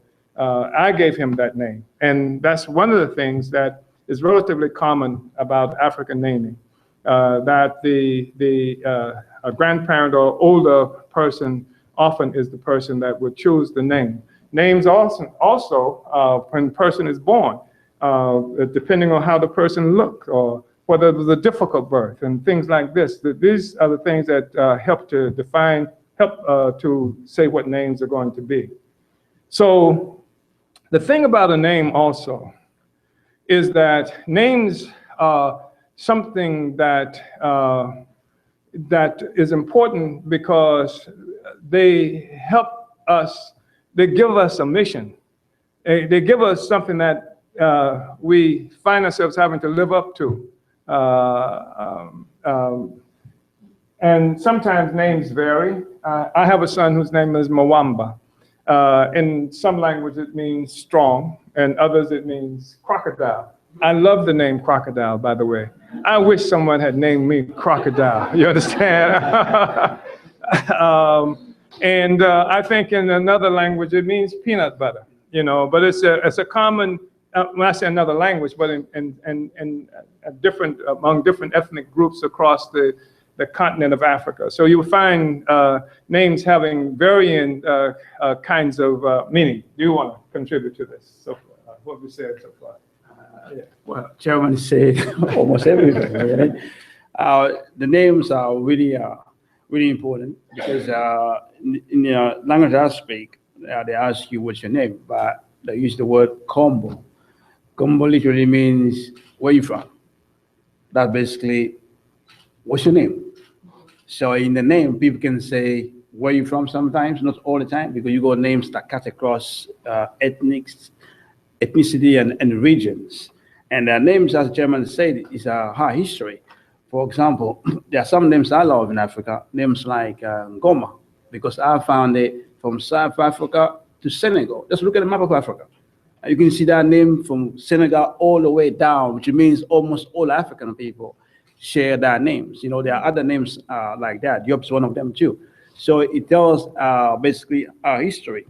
Another thing the chairman was talking about the name, it's like a vocation given to you at birth. They want you to be this person, or they want you to emulate somebody in the past in your ancestry, like a century or 2 centuries ago, or something like that. And it's powerful because when you carry a name of somebody who was respected, who was like a leader, and that tempers you. Whatever you do, and your grandparents or somebody will call you by that name, and it's quite heavy. When they call you like that, and you know what the person means, it means that's not how you're supposed to be if you carry that name. So something like that. And you heard the chairman often say, what's the essence of life? It's to reproduce life. And Africans believe that in everything, there is some kind of vital force. Mm-hmm. And when they give you a name, is to give you all the vital force necessary for you to overcome any difficulties or for you to be a positive contributor in society. So the name is just of highest significance. And just to attack African people, to take their names away, it's a crime against humanity, basically. It's just an evidence of it. So I just, glad to be part of this process because what we're going to do, we're going to take this further, as Chairman said, is something that is developing. And we're going to come several times, with possibly having our own, completed books, things like that. And there are many of us who would like to contribute to that. Fenty will be in a group, and and other Africans probably in South Africa and places like that, so we can be a better place. Yes, Roger. I just want to say that we've seen a form of resistance in our communities around the name anyway. African women are naming their children. They're not naming Judy. They might not speak any language indigenous to Africa, but Javante and just a whole bunch of other names. They're Africans. That they're African children because it's a rejection of the names that have been given to us. And I'm really proud. That's the women are doing that. Sisters are doing this. I mean, this is where the culture is centered in so many ways, who are naming their children girls and boys. But what we are struggling for now is to attach the names to our history. You see, we think that's really important. And in many ways, it's what Kamel Louise was talking about, sort of Sankofa, returning to the source. And so what we want to do is, there are some people who have indicated that they want to be involved in this naming ceremony, and we think it's important. And we want to have those persons, we will call them and ask you to come forward, and to come forward before your community, before your international African community, and who will witness this, and who will embrace this new name, and who will hold you to what it is that you become as a part of this process. So the persons who we would really like to come forward are Shakina Corbett, I think, and Deidre Steer, and Bruce Kenyon, and Herdosha Bentham, Marquise Hill and Will Lockett and Olivia Evans. Please come forward. Uhuru.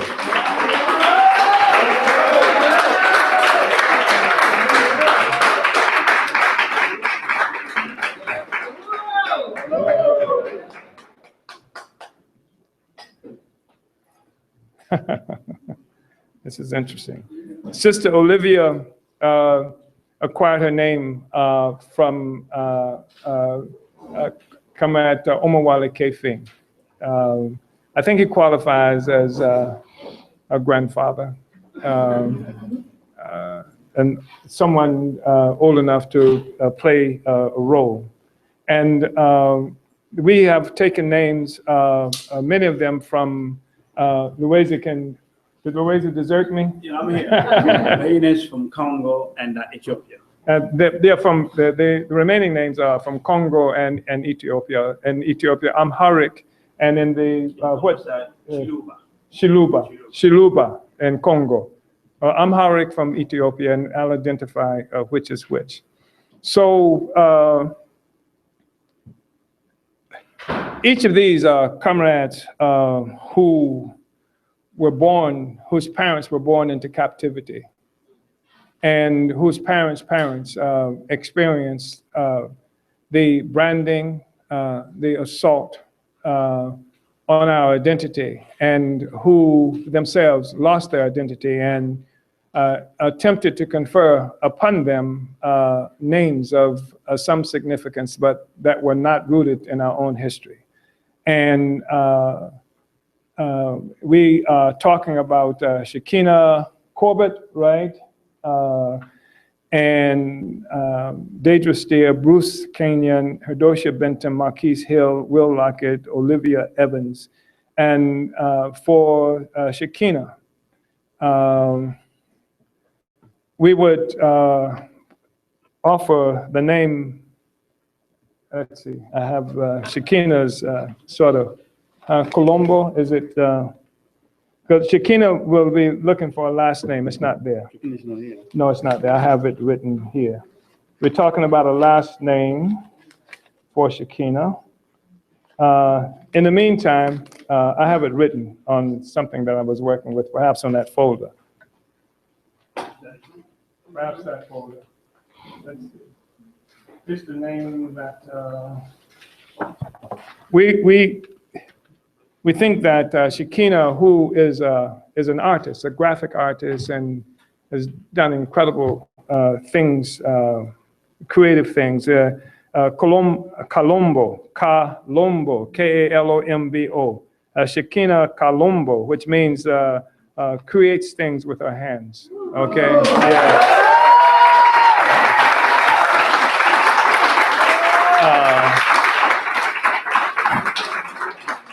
And so it's also Deidre Steer. And, you know, we look at Deidre's participation with the Burning Spear and a certain kind of tenacity that she has that sometimes can be rather annoying. But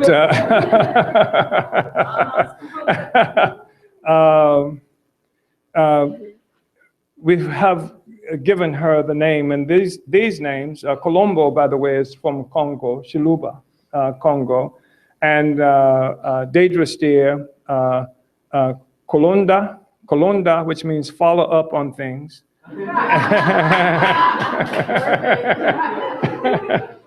and Mulamba, which means tenacious, doesn't give up. So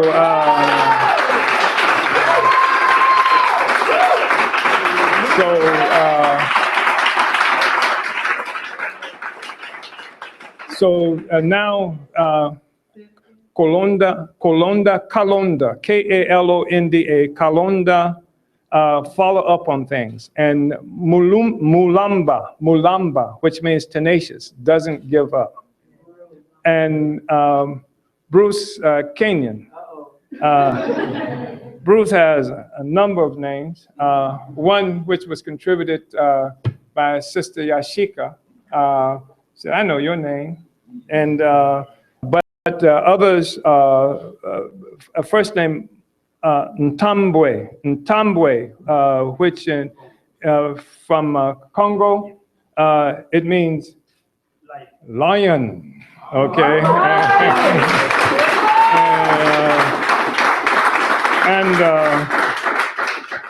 And the name Gashaye, which is Amharic from Ethiopia, and it means my shield. My shield. Okay. And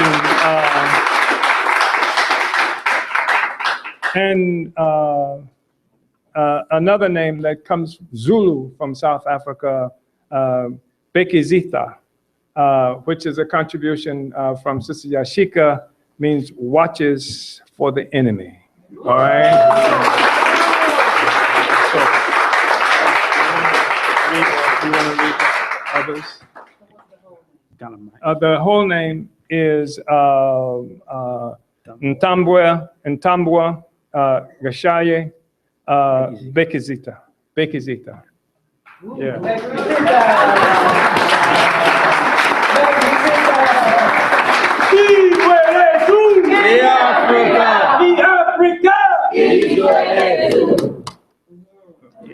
So we're going to move to the next person, to the third comrade. That's for Adosia, Bentum. So the name we came up with, first one is Kalambai, which means he's brave, does not give up. And the second name is from Ethiopia, that's Andernet, which means unity. So Kalambai, Andernet.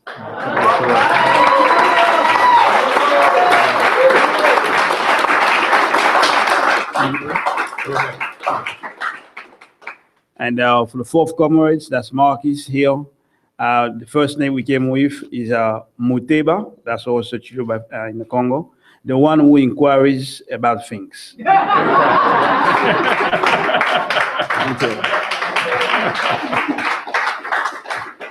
And the other name is Chinabu Wamunda. Be wary of calm water. Be wary of calm water. Yeah. In other words, looks are deceiving and still waters run deep.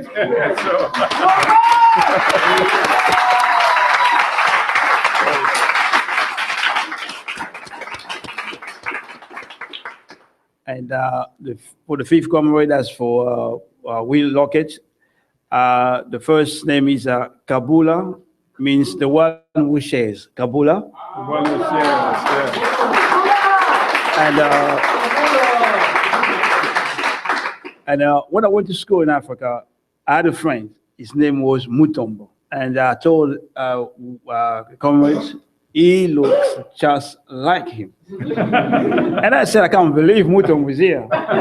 So we called him with that name, Mutombo, the one who wins glory and honor. That's Mutombo.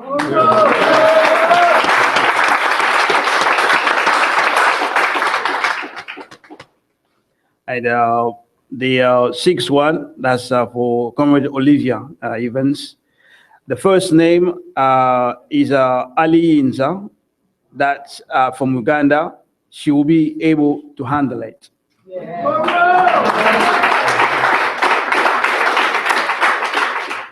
She will give you three names. So the second name, Azikiwe, that's from Nigeria, Igbo speaking. Say it again. Azikiwe, that's right, Azikiwe. It means vigorous from Nigeria. That's Igbo. And the third name, that's also from Nigeria, is a Bandeli. It means born away from home. It's also Igbo meaning. Yeah.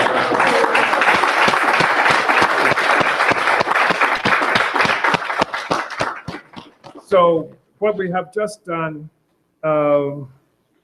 is help these brothers and sisters into a whole new era of life and struggle. And we have witnessed this. And are these names that you accept as your new names? And we have witnessed this, and these brothers and sisters have accepted these names. before the people from our international village. And therefore, it gives us the right and responsibility to hold them to the significance of these new names in this revolutionary process to forward our history and to recapture our identity as a people, as they have begun to do themselves. It's just like to signal our unity with this process and with these brothers and sisters moving forward with the Uhuru. Uhuru. And I wanted to know if any of you wanted to say anything about it. I think we did a pretty good job of capturing most of it. Is there anything anybody wanted to say? Thank you. Thank you. All right. Uhuru.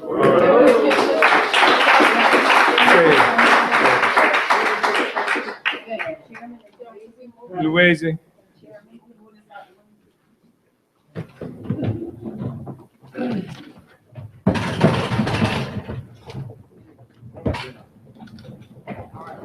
That's good. Sit down. Oh, we sit down. We got the director. The way it is. Yeah. No.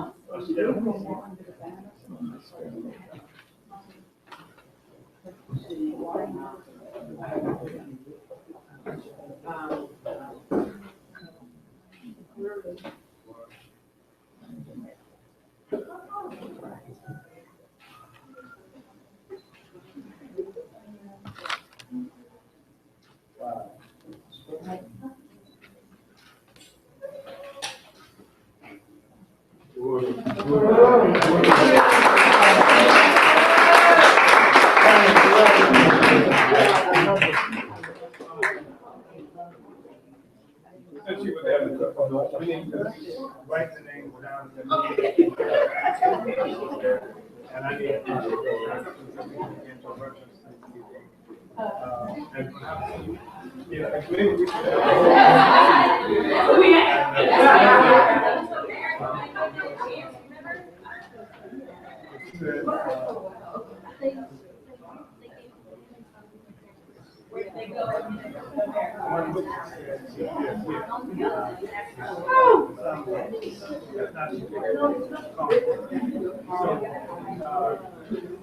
this is what I need to do. I need to get my kids to write all of these, do them again, and where it comes from. And then everybody here, including us, including them, right? So that we can begin to try to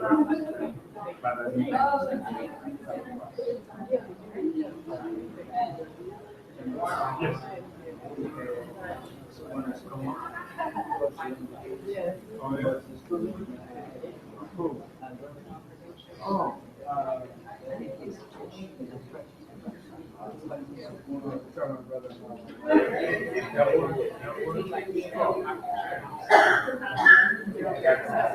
yeah, we can do that next time. You can announce that other people want that next time.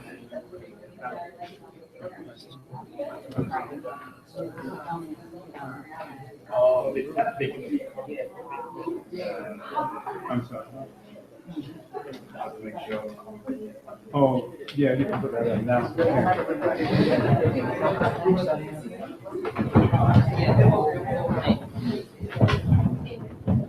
Uhuru,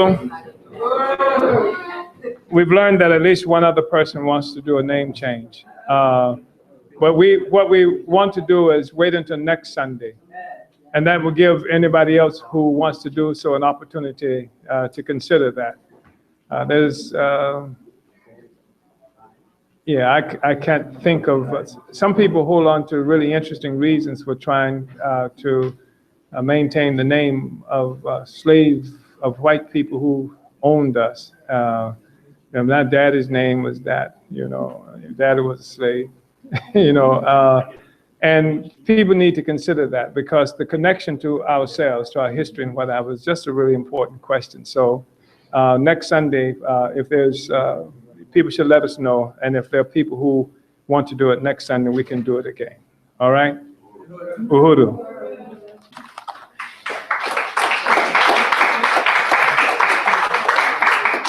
Uhuru. So excited. I'm so emotional. Oh, I'm sorry. What's your name? Hold on. You have to wait till I see it on paper. Y'all not right. I mean, I show this. I'm just trying to, I'm showing you why I won't be in the gym with you, and I hate it. Well, I can be that way.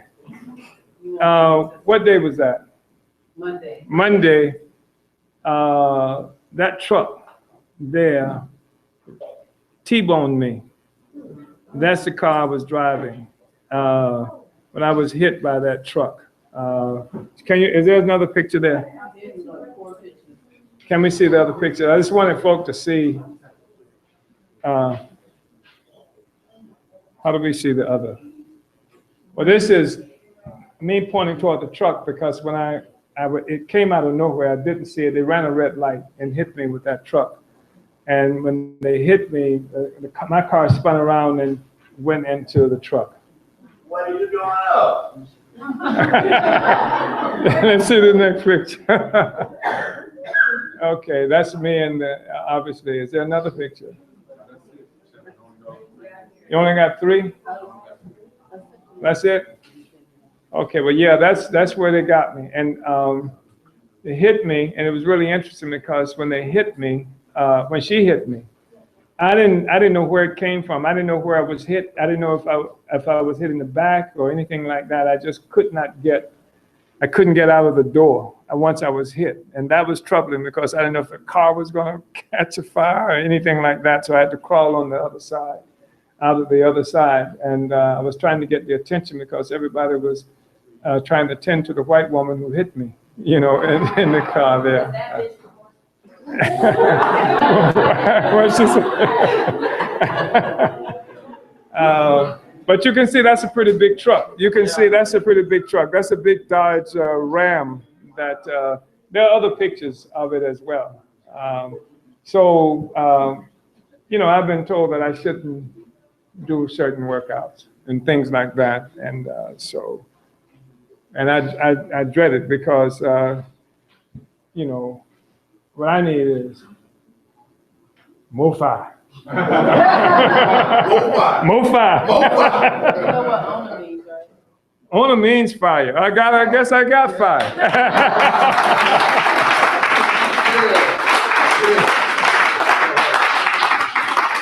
But a brother can always use Mofi.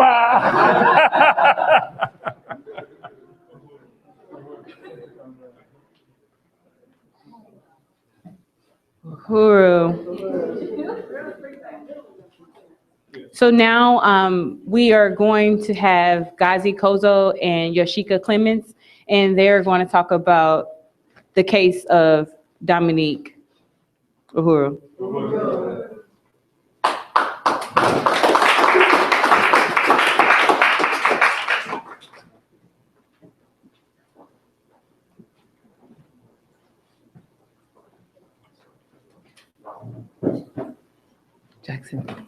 Jackson.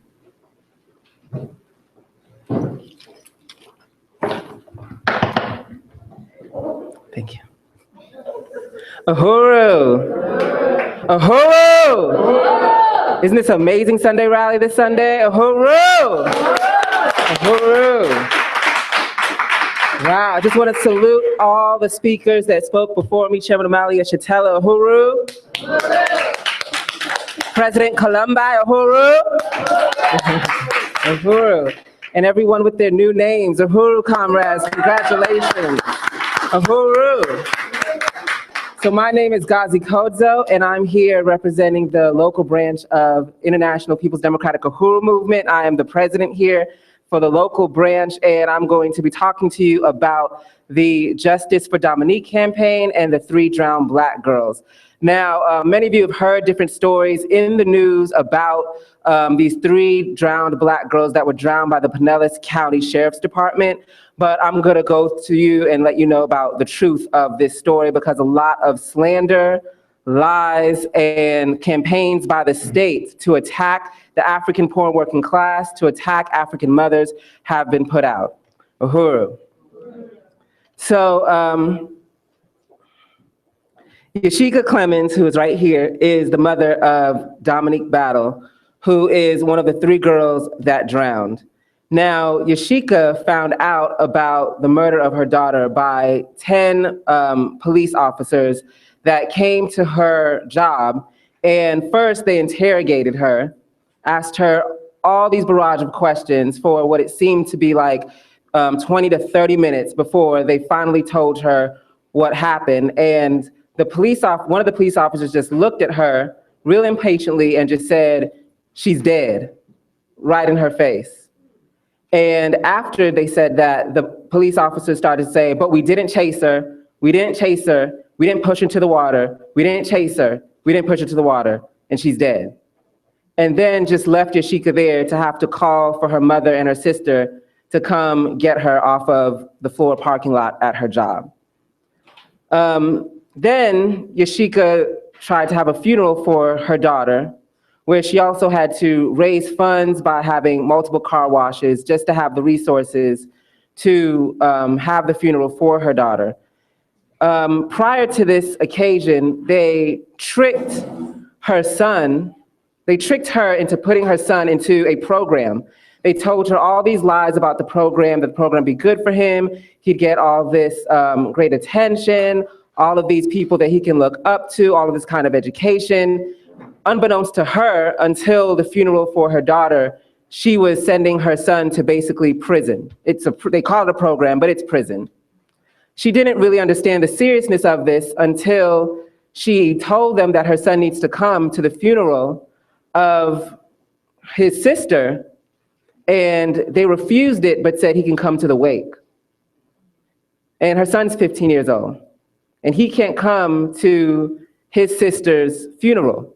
The son's 15, Dominique just turned 16. So they were raised like twins. They would call them twins because they were always together. The only time they were apart when they tricked him into going into this program. And now his sister's gone and he can't be at the funeral at 15.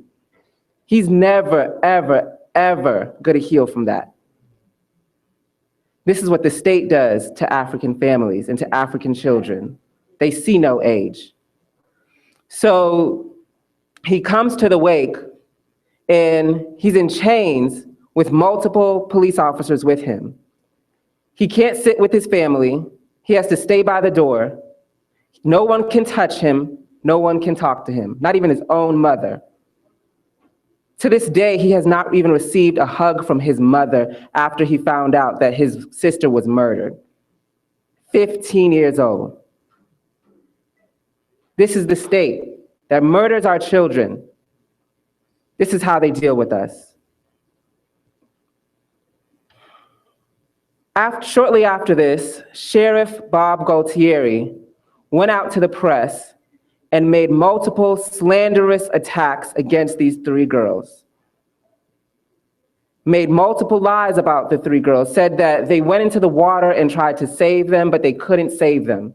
A dash cam leaked showing that the deputies just stood by, mocked the girls while they screamed for help, scoffed and just said, "They're done.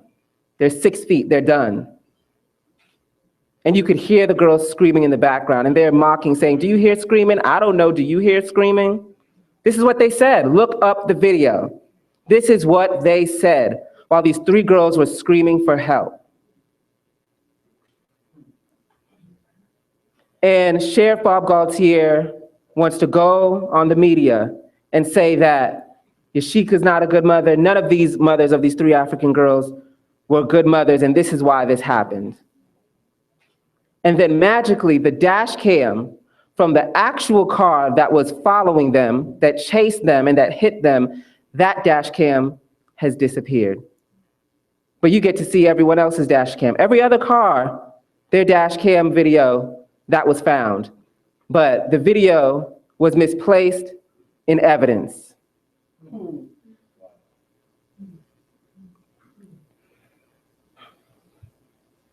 So it's crazy they want to call Yashika a bad mother. Let me tell you about Yashika. She goes to work at 5 a.m. every day till 6 p.m., no breaks, minimum wage, brings her children with her, and then has to take them to daycare and come back on the bus. This is how African mothers work, and has 5 children and supports all of them, gives them whatever they need and want. This is who Bob Galtieri called a bad mother. He said those words, neglectful. The kids would have been better if they would have had another parent. This is what he said out of his own mouth. The sheriff over this county, the sheriff of Pinellas County, the sheriff that has dictatorship and leadership over the police in your neighborhood, the police that see you walk home with your child every day. This is what he thinks of you as an African mother. This is what he thinks of you as an African father.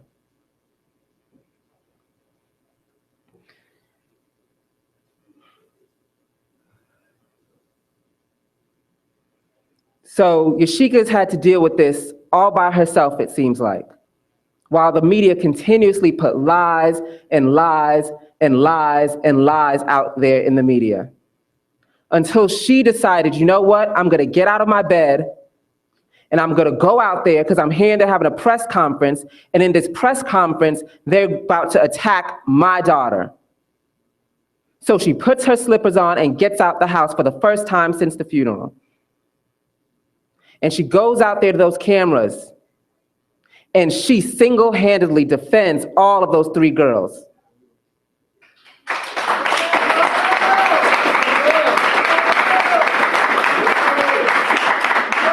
She single-handedly calls the sheriff a liar, calls the media a liar, calls the lawyers a liars, single-handedly by herself. But she didn't know that a revolutionary party was on the way, that the African People's Socialist Party, the Uhuru movement, was already meeting and getting ready to make our first attack against these murderers.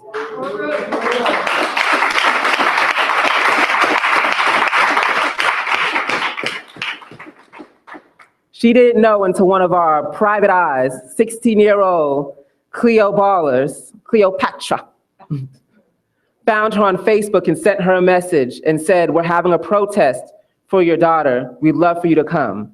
Cleopatra will find you, okay? We don't know how she found her on Facebook. Cleopatra will find you. Sees our little private eye, Uhuru Cleo. And Yashika responded that she wants to be at every protest that has anything to do with her daughters. And she kept saying daughters. And we didn't realize until later that Yashika took care of all 3 of these girls. They stayed at her house a lot of the times. She got them school supplies, sent them to school, got them clothes, fed them. She said they would come to the house, the refrigerator, whatever's in the refrigerator is yours. Whatever is in the cupboard is yours. That's like every African mother I know. And like Chairman says, that's communism if you didn't know.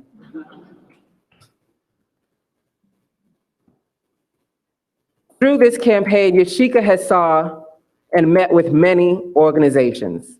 They've come to her house, they've called her, they've emailed her, they've come to her job.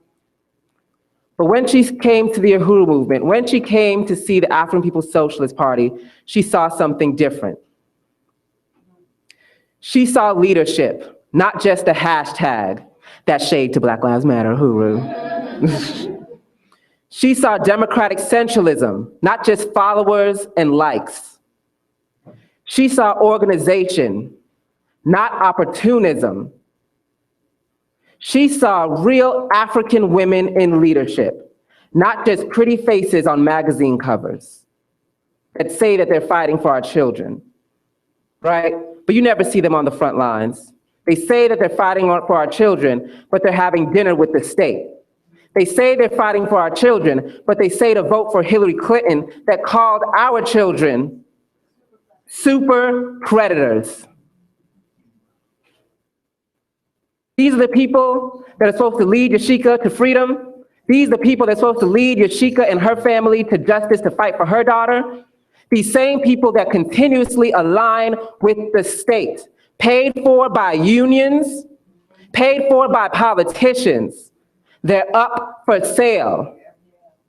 They're up for sale. Like Diamond, who's on the corner. But shout out to Diamond, Uhuru. She ain't doing no wrong, Uhuru. The real people who are doing wrong, who are selling out our children, selling out our future for paychecks. These people who parade around on social media, on the television, and you're just supposed to trust them because they're young and they're trying to do something. They're young and they're trying to make a check off of your oppression. They're young and they're standing on podiums made up of the bodies of millions of African people who have been slaughtered, who have been drowned. But Yashika wanted something different. Yashika wanted to see freedom. Yashika wanted to see justice. Real justice, not some kind of justice that can be given to her in some courtroom, but justice that's going to happen in these streets. You understand me? Justice is going to happen in revolution. So Yashika joined InPDUM before we could even recruit her. Yashika asked to work before we could even give her work to do. I walk in today, Yashika's the cameraman. I said, what the hell, Yashika?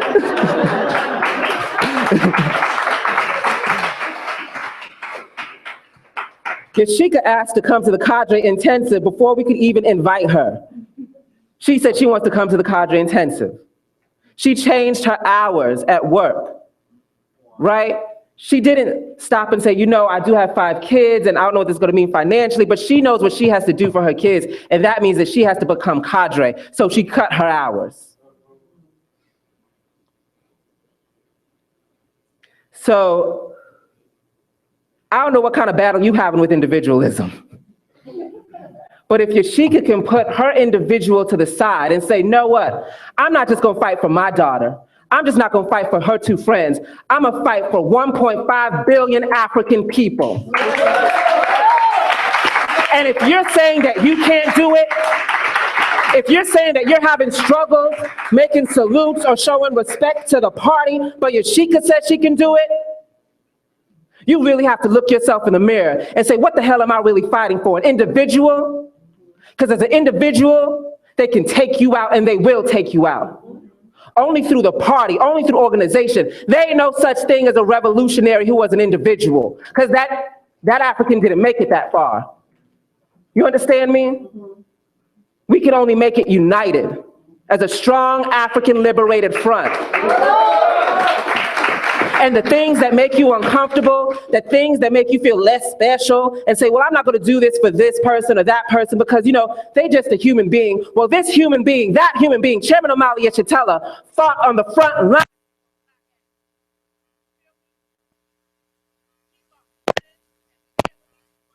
Before you even knew him. So yeah, he's just a human being that you need to step up to be. Because what you are right now ain't a human being. You're a colonized African. You don't know nothing about yourself. You don't know nothing about Africa, and you don't know nothing about your future. And that's how you are acting, the same way that the state wants you to act. Self first. If Yashika can say she's not going to be self first, why can't you?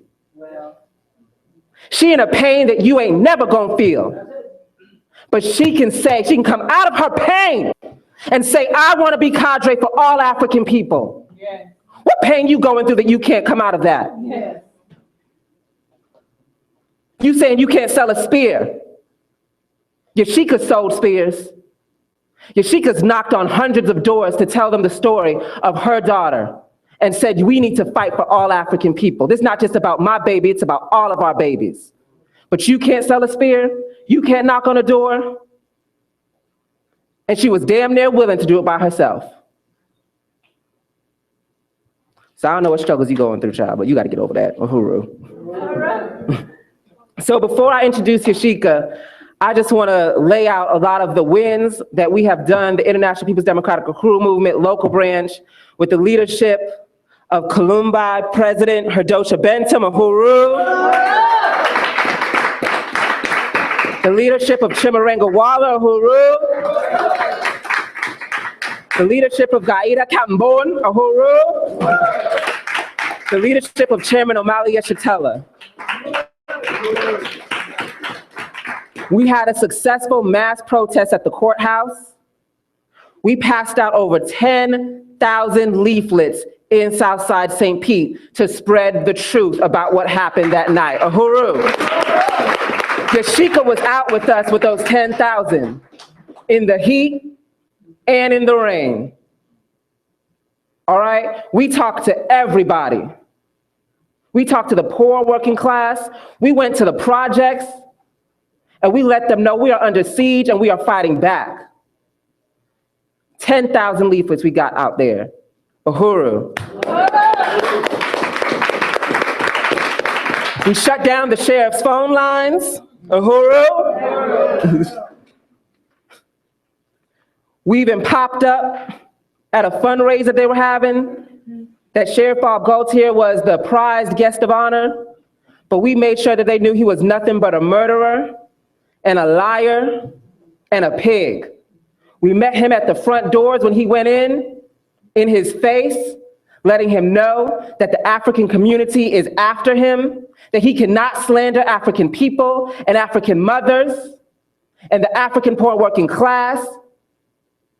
He cannot do that and not face the repercussions of the African nation, Uhuru. And then he went inside the fundraiser, felt safe, got himself a glass of champagne, okay? Started to wipe his head and want to tell his buddies, oh, the Negroes out there, oh my goodness. And then he met white power and black face.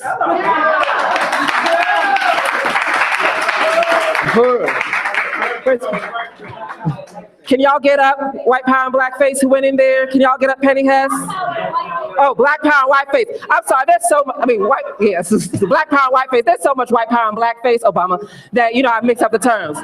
But can you get up, black power and white face real quick?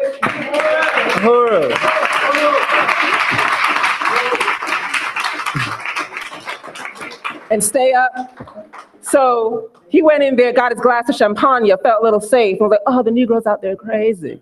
And out of nowhere, Penny Hess, Jesse, Kitty, Sandy ran up on his ape. And they said, you are a murderer! And you murdered those 3 girls. And he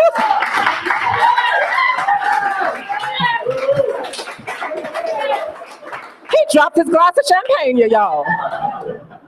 And all his friends were just like, oh my gosh, Bob, what is going on? And they got kicked out. All right, sit down. Uhuru. We've gotten national and international attention on the truth that these girls were murdered. It wasn't neglect. They didn't try to save them. That they murdered these 3 girls. They pushed them into the water. We had 2 successful viral press conferences where Chairman Omali Yeshitela called out Sheriff Bob, Killer Bob as the hood calls him, as a liar and a murderer, and called out Howard Skaggs, who has had a history of T-boning and pit maneuvering cars since the 90s. He has, Google his name on YouTube, search his name on YouTube, and that's the first, second, and third video you're gonna find. Him bragging about hitting cars and making them spin out of control. Him making the car hit with minimum damage so it won't hurt his car and the maximum damage on their car. Howard Skaggs, who a couple years ago was found guilty of a rightful homicide of drowning another African teenager. But that same night hopped in 15 deep water to save a dog, but has a problem with the 12-foot deep water to save 3 black girls. He jumped in that water to save his dog. That leads me to Ken in boots. Commissioner Ken Welch, white power and blackface, who was having a beautiful coon morning until Massa called him and said, get his black ass in that pond. And that's exactly what he did. He strapped on his boots, went on Facebook. He ain't never did it before, just, I'm going in the pond, I'm going in the pond. Puts one boot in, oh, it's pulling me in. It's pulling me in. They made the right, those honorable police officers made the right decision that night. Because it would have been a more horrible tragedy if they would have drowned. I'm not making this shit up. This is your town. This is your town. This is the people that have dictatorship over your life right now. This is the people that we are fighting back for. This is what Ken and Booth said. And white people spread it all over, white nationalists spread it all over and said, yep, too dangerous. Why they went in there, they did the best they could do. But he ain't saying Ken and Boots, but why they lie though? Why they lie and said they try to save them? Ken and Boots, why we poor? Ken and Boots, why y'all keep killing us? Why does they keep killing us, Ken and Boots? He don't run down here when we getting murdered by the police. He don't run down here when your child is hungry. He don't run down here when your child gets brutalized by the police. He don't go where you are at with Boots and defend you. But he will strap Boots on a Sunday morning and run to the pond by himself in his European car to make that video to defend Sheriff Bob Galtieri and Pig Howard Skaggs, who have multiple Black deaths on their hand. Uhuru.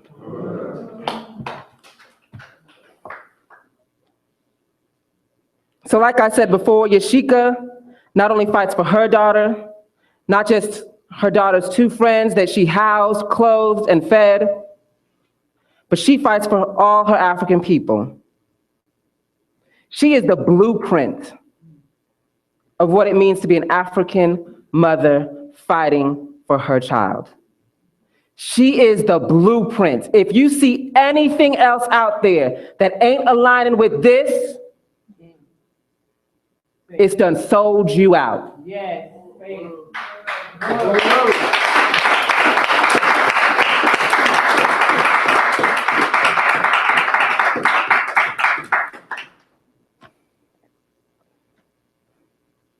Yashika does not move like an individual. She came and saw this party's organization, saw democratic centralism, saw criticism and self-criticism, came into meetings. She saw what this was about. And she said, this is what I want to be. I want to be Cadre for the African People's Socialist Party.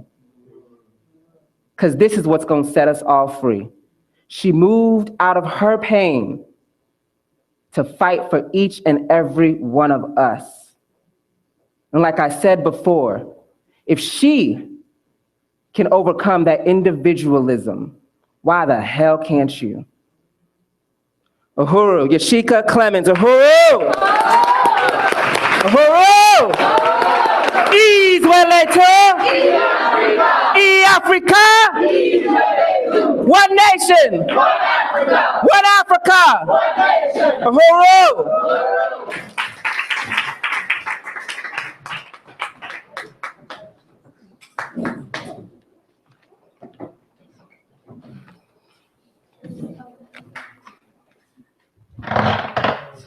Thank you. It's been 3 months and 2 days since the Pinellas County Sheriff's Department murdered my 3 babies. Dominique Michelle Battle, who was 16, she'll be turning 17 August the 23rd. Lanaya Miller, he was 15. She turned 16 April the 21st. Ashanti Butler, who was 15, and she turned 16 April the 16th. 3 beautiful African girls that they took from us because of the color of their skin, because they was Africans. But I stand here today because I'm fighting for these babies and every African mother and father and sister and brother that's out there that's going through this pain.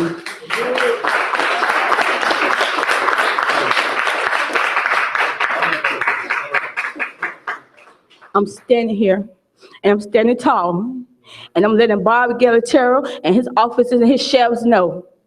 Y'all will not take one more life, not one more. I will not have it.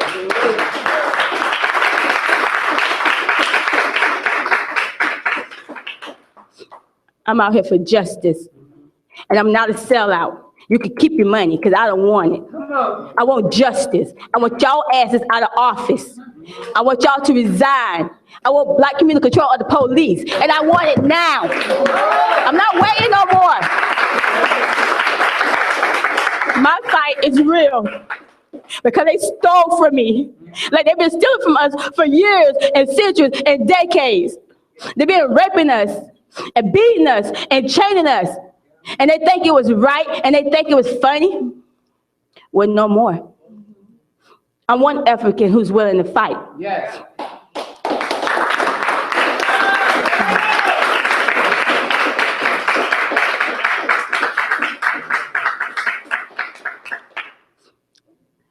I called myself hiring a lawyer, thinking I knew what was right, because I wanted to fight for my babies. I wasn't giving up. I didn't care what it took. And I felt like these lawyers wasn't right. But somebody was there, and they had my bike, and they knew from the beginning what was wrong and what was right. The hero movement was out there. They was getting petitions signed. They was doing press conferences. They was at the courthouse holding protests. But for those girls, they wasn't doing it for money. They was doing it because these were Africans who was stolen and who was murdered. And they knew it wasn't right. And they knew they had to get out there and they had to fight. And they fight with all of them. They're not one. They're an army. And I was told, oh, don't go join them. Don't go and do this with them. And don't go be that with them. They're vicious. They're meticulous. They're like a military. You know, they sit up there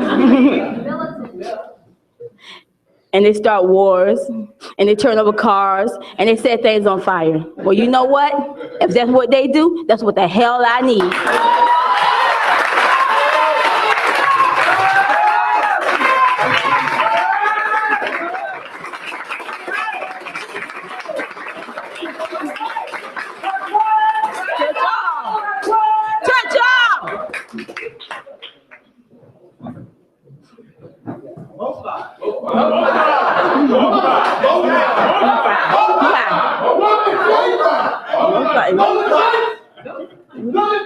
No surrender.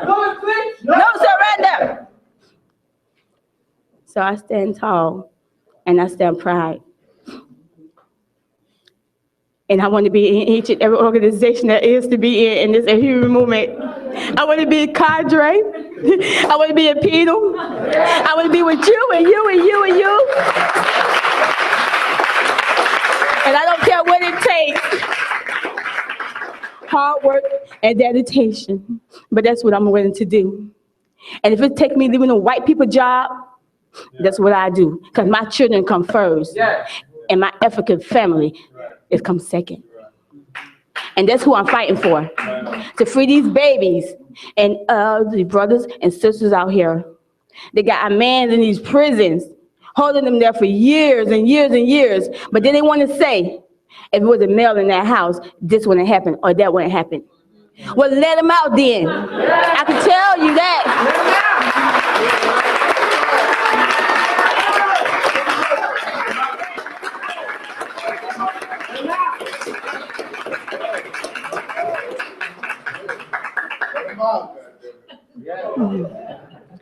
They take these young children and they put them in these camps and they say this is going to make them better. This is going to straighten them out. No, it's not. Being at home with their parents, with their mothers and their fathers and their siblings, that's what's going to get them on the right track. They need that love and that attention. And y'all taking them away from us? Well, I'm here, I'm fighting. But by Giltero, I'm coming for that ass, whether you like it or not.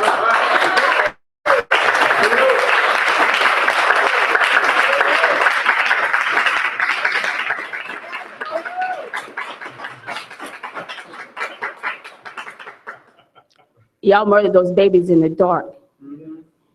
But the Uhuru movement and me, we in the light. We see what y'all did. And we letting y'all know, we get their ass one way or another. Justice is ours. We are winning. This is ours. This land is ours. We want to be free, whether they like it or not. And either they can fucking join us or they can get the hell away. Because we don't need them. But they're going to give us reparations. That they're going to give us.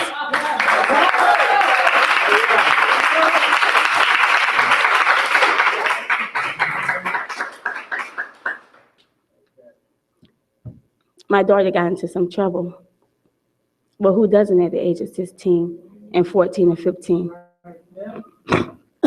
Excuse me. At that time, we learn who we are, you know. But she wrote me this letter while they had her incarcerated in the juvenile detention program. Mom, I just wanted to tell you that I'm ready to get on track. You never gave up on me, even when I gave up on myself. But it's time for a change. Enough is enough. I just want to get help because I know I'm not going to be able to stay on track if I do it by myself. But I don't have a problem with doing what I'm supposed to do. But they want to say I'm a bad mother. They want to say I don't know how to mother my child. But I got 5 children, and I give them my clothes off my bike. I will go without eating to make sure my children eat. I will work my ass off, 14, 12-hour shifts every day to make sure that they could get shoes that they want, and they could get video games, and they could get TVs and shows and anything that they want at these white people's stores. And they want to sit there and say, my daughter stole a car. She stole what the fuck y'all stole from her.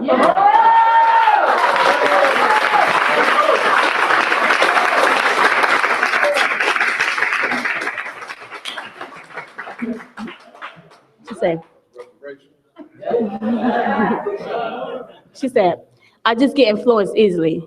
It don't have nothing to do with how you raised me. I'm just growing up, trying to see where I fit in. You really are a good mom, hardworking. I wouldn't trade you for the world. You spoiled me and made me into the princess I am today. And I thank you for that, queen. You don't need to feel depressed. Sometimes a storm is going to come. God put his hardest battles on his strongest soldiers. I love you, Mom. These are words of a 16-year-old girl. But y'all want to say that was her fault that she's not here today. I'd be damned if you think I'm going to believe that. And you want to come to my job and you want to act like you ain't got a care in the world about the fact that y'all murdered my daughter and her 2 friends? Well, guess what? I don't got a care in the world either when I come for that ass. I don't care how you feel about me. I don't care if you think that you could get out here and you could slander my name. Oh, no. Because the Uhuru movement, they're going to make sure that you get justice and that you going to pay for everything that you said out your mouth about them girls and everything that you done to these African community, how you go out here and how y'all murder these children and think that y'all going to get away with it. And y'all go back to y'all little rich homes and y'all little white neighborhoods, driving y'all little nice cars and stuff, and y'all think it's over with? Oh, no. If you worried about something getting blown up, if you worried about cars getting flipped over, if you worried about that, you worried about the wrong thing.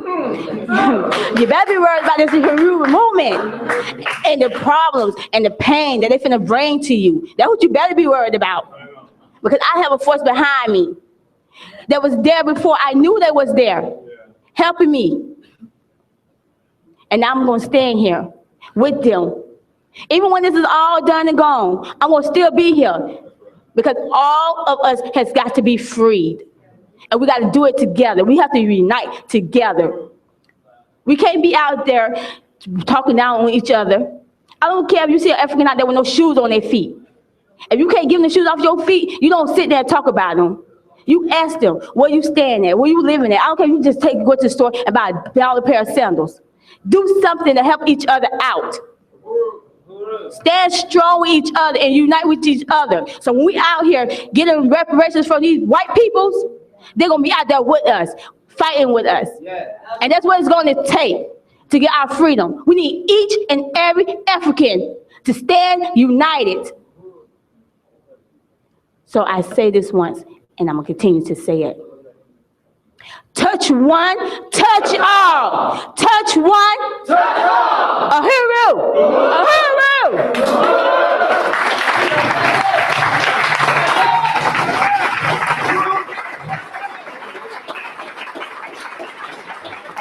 Touch one, touch one, touch one. Uhuru. I tell you, it's no other way but for the poor working class to lead the struggle. Because we have a stake in this. And this is the way that every African could be free. And this just, like the chairman said, that this is our party. This is our party. This is our time. This is our party. I just appreciate Yashika. And I was telling her yesterday, I was talking to her in the bathroom, and I was telling her that I don't blame my mom, but I understand the pain. Not that I know what it feels like, because I haven't lost my child, but I've been a child to look down the pool and see my mama sit there twice and look at her child dead. And I know the guilt. And I know the church that blamed her. I know the church that wouldn't open their doors even though she tithed and paid her tithes faithfully. And she let everybody come into her house, anybody come into her house. I seen this lady and I seen the pain. But I told her about Yashika. And I told her, like my mom say now, she's like, the Uhuru movement better than the church folks. You know, she's like, you know, because she understand that these politics, man, they break through. You know, because I don't just try to beat it in my mom, but I just live it. You know, I just be me. You know what I'm saying? And I just live African internationalists around her, you know, and tell her about it. And that's what we got to do. Like, we have to be charged to go out into our communities, go to the churches, go into our community, talk to these mothers. I don't care who killed their child, the police dog, they got ran off on the highway, whoever. They identify and understand what we saying, but we got to say it. We got to say it. And so it's our job while we're here to really make sure that we take in everything, not just to be puff our chest and sound good, you know, in front of our friends and sound like we sound so intellectual. No, it ain't about that. We got to build. We got to, because we ain't did nothing if we ain't building. We have to clone ourselves. And when I say we cloning ourselves, that means we got to make sure we good. You know what I'm saying? We got to make sure we morphed into the person that we want to see, or we're going to have a mess around us. So I just really appreciate this. Like, we have to, we can't continue to see this.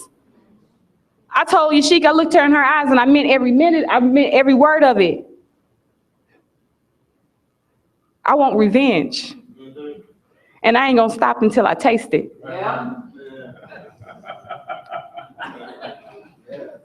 Okay, so now we are going to hear, and this is so important because we have to hit these people on every platform.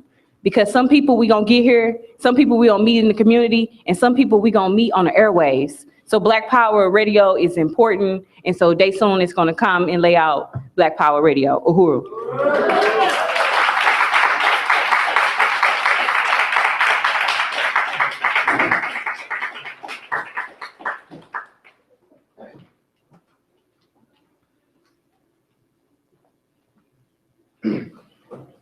Uhuru. First, I just want to say that this is a very powerful Sunday. I just want to appreciate being a part of it. I'm just going to give an overview of the status of Black Power 96. Construction, building the station. Black Power 96 has secured our station call letters, and they are WBPU. Some of the working titles we're working with are Black Power Uhuru, Black Power University, Black Power United, and so on and so forth. WBPU, Black Power 96 FM radio, going live on the St. Petersburg FM airwaves this summer and throughout the world with our live radio stream and app. The Black Power 96 radio studio will be built right here in the Uhuru House. We have hired a contractor to build a tower to mount the antenna right here on our own property at the Uhuru House. They have prepared the electrical and engineering drawings and submitted the permit to the city of St. Petersburg. We are now preparing for a meeting with the zoning department where we may face a challenge. A few years ago, the Uhuru House was rezoned as residential. This property used to be zoned as commercial. This building had always been used commercially and is surrounded by property that is zoned commercial. But residential is a more restrictive zoning category. So we believe that the city has quietly and secretly rezoned this property as residential a few years ago in an effort to restrict the expansion of this property. Our service and the growth of our movement, this will not stop us. The construction of what they call a wireless support antenna is only allowed in a residential zone if it is for amateur HAM radio or citizen band radio. Commercial FM antennas are not allowed in a residential zone. Our low power FM radio does not fall into either category. We are non-commercial radio. Our signal is only 100 watts, so technically our antenna construction project is more similar to amateur radio than to commercial FM. We are currently in the process of calling other new LP-FM stations around the country to find out how their cities have handled similar zoning issues. We are also researching what it would take to get a zoning variance if we do not get a favorable interpretation from the zoning department. One way or another, we are going live this summer. That was our overview of our construction. Right now, I'm going to talk about our fundraising. Black Power 96 has raised $10,002, but still a long way to go to reach our goal of $25,000. Right now, we want to recognize people in this room who have contributed to our Keep the Change to Change the Airways campaign to launch our station. We want to thank you all so much and are passing out a small token of our appreciation, a Black Power 96 tote bag. It's perfect for carrying your spears to sell your outreach materials or your study materials. Cleo is in the process of passing these tote bags out. I'm just going to read the names off. Chairman Omali Yeshitela, Deputy Chair Onaze Yeshitela, Secretary General Gaida Cambon, Chimarenga Waller, sorry, Day, I haven't remembered your new name yet. So Deja Steer,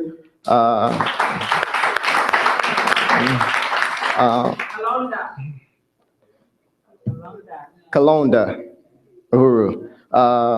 William Lockett, I'm sorry, I haven't remembered your name yet too, so, who has made a very generous donation, so I want to give a big round of applause to Comrade Will.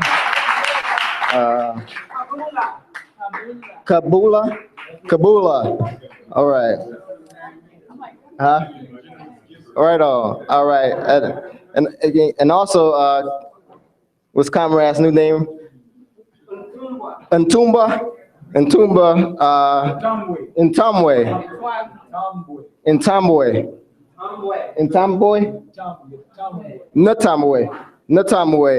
who has turned in more than 4 boombox banks in which he has collected donations from the clients at his barbershop.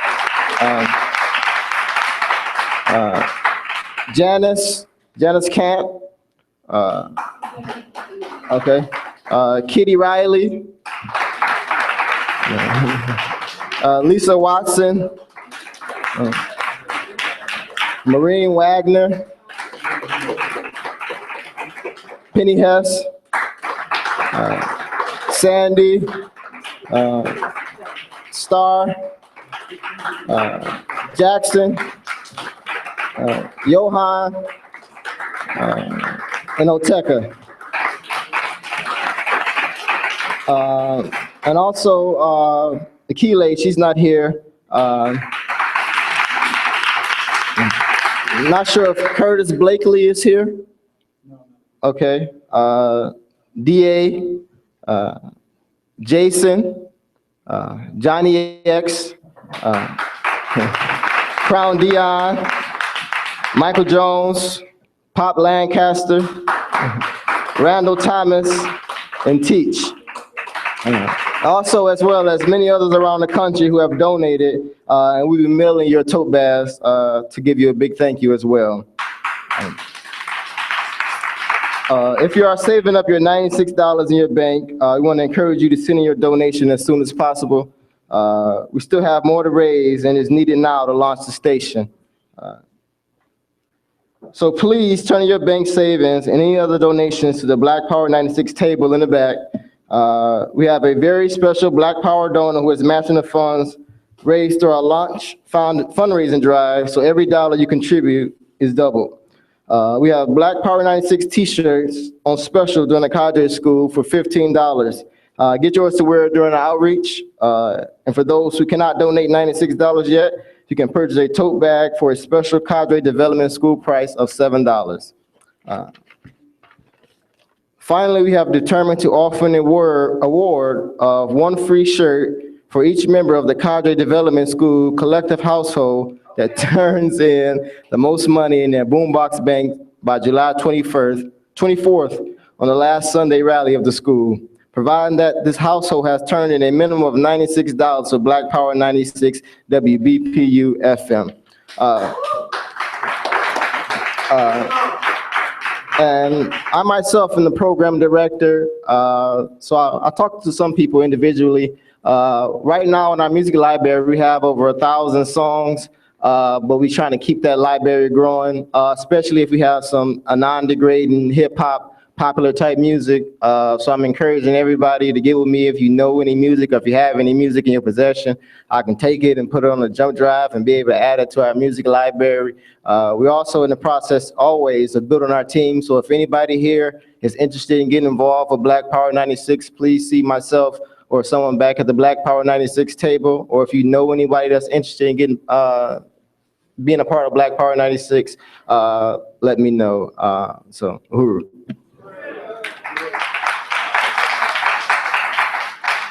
Uhuru, so I believe Ocheka wants to let everybody know how much resources we have raised. Uhuru.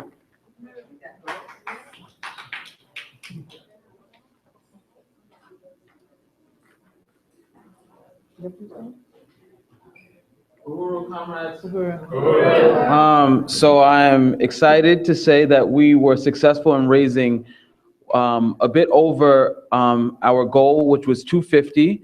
We raised 275. Uhuru, uhuru. And this is with the help of every person in here. All right, uhuru. Okay, John left. Is John still here? John Thomas?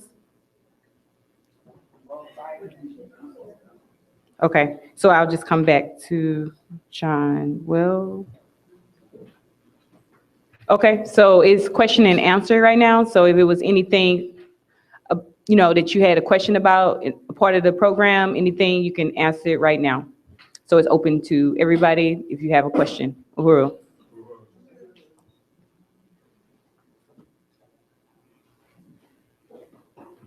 Okay, I have a question. For the spears, I want to know, do we have a way to sell our spears? Like for a specific day or something like that?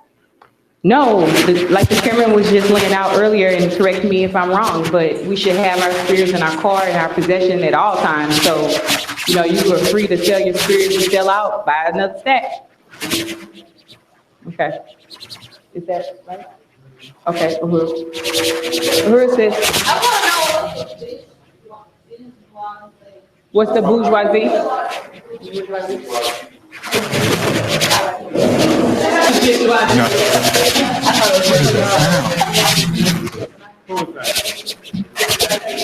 Oh, good to see you. I'm glad you made it. You were just a group to talk earlier. I said group. The convoy. The bourgeoisie is a French word. Bourgeoisie is a French word. But it has come to mean the ruling class, those people who own and control all the resources that's necessary for us to live. It's their private property, even though we collectively come together to produce everything that they got. They own it all, and we don't own anything. So the bourgeoisie. And then there's a thing that we call the petty bourgeoisie. And petty means just that. They're little old punkish bourgeoisie. They second-class bourgeoisie, but they try to be like the bourgeoisie, and they benefit also from our exploitation, and they don't want anything to change either. So the bourgeoisie never wants us to be free, never wants anything to be changed, and the petty bourgeoisie, they are the same, because they eat from the scraps of the big bourgeoisie.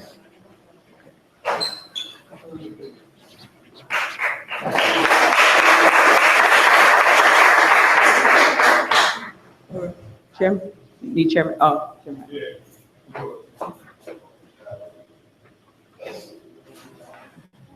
That's what I meant also when I say sometimes read it. We sometimes you're running into words that are unfamiliar and things that's all right. We can deal with that. Yeah. Uhuru. I'd like to know if you've seen around the national campaign going on and what you thought about that impact on Yeah. campaign. Yeah. And how that For those of you who are not familiar, the city of St. Petersburg started some kind of program called Not My Son, where the mayor himself said he's going to be participating and going door to door with a bunch of Uncle Toms, for lack of a better word. I don't like the word Uncle Tom because it's really something that slanders Uncle Toms. But the petty bourgeoisie. And so they're traveling around. And the thing is that they're saying because of the violence that happens in our community, not my son. And so the thing is to encourage African parents, especially African women, black women, to take better care of the children, to know where the children are all the time. In other words, you become the police too, so that they're blaming the families on the violence. They're blaming the parents and the children on the violence and not the conditions that's been imposed on them. It's really interesting because the first time I saw something that looked like that was at first. And they had the signs up in the yard. And what did those signs say? I forgot. Something about stop killing each other. So it's like we being told to internalize all these deaths is our responsibility. So that's what they're doing here. And I'm glad that we're going to be in these communities, in these streets with our newspapers and talking to people on a regular basis. And we'll be explaining to people where the death is really coming from. That we just ain't stopped dying since they first put a foot on the continent of Africa and snatched one of us up and made us do something against our will. The reality is that they could not control us. It'd be impossible for them to control us without the imposition of extreme violence, one. Two, I think it's important for us to remember that violence comes in many forms. And they just want to point to the violence of people shooting and things like that. But violence is also imposed poverty. There's nothing more violent than keeping a whole population of people impoverished. And the consequence of impoverishment are extreme. Everything from disease, unnatural diseases that we have. And some of these are mental diseases as well. Competition for a handful of resources. You starve a people, and then you just put a little resources in the mix of them, and you see how that goes crazy with people doing things to each other as a consequence of that. So there are forms of violence that they don't talk about. They just like to talk about violence as the gun. But even then, they misdirect who's controlling the guns. Because if the majority of the guns were not in the hands of white people, this stuff would have been over a long time ago. They control the guns. So anyway, Uhuru.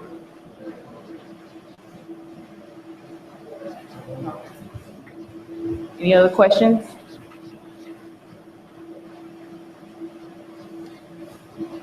No questions?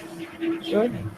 Okay, so we're gonna go back just a little bit, and John Thomas is gonna come and talk about the gym.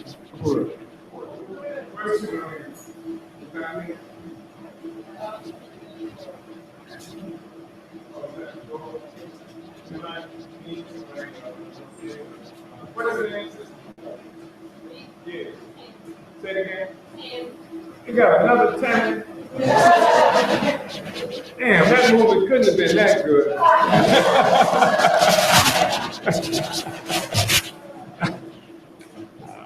You probably almost tell when people were born by some of these names.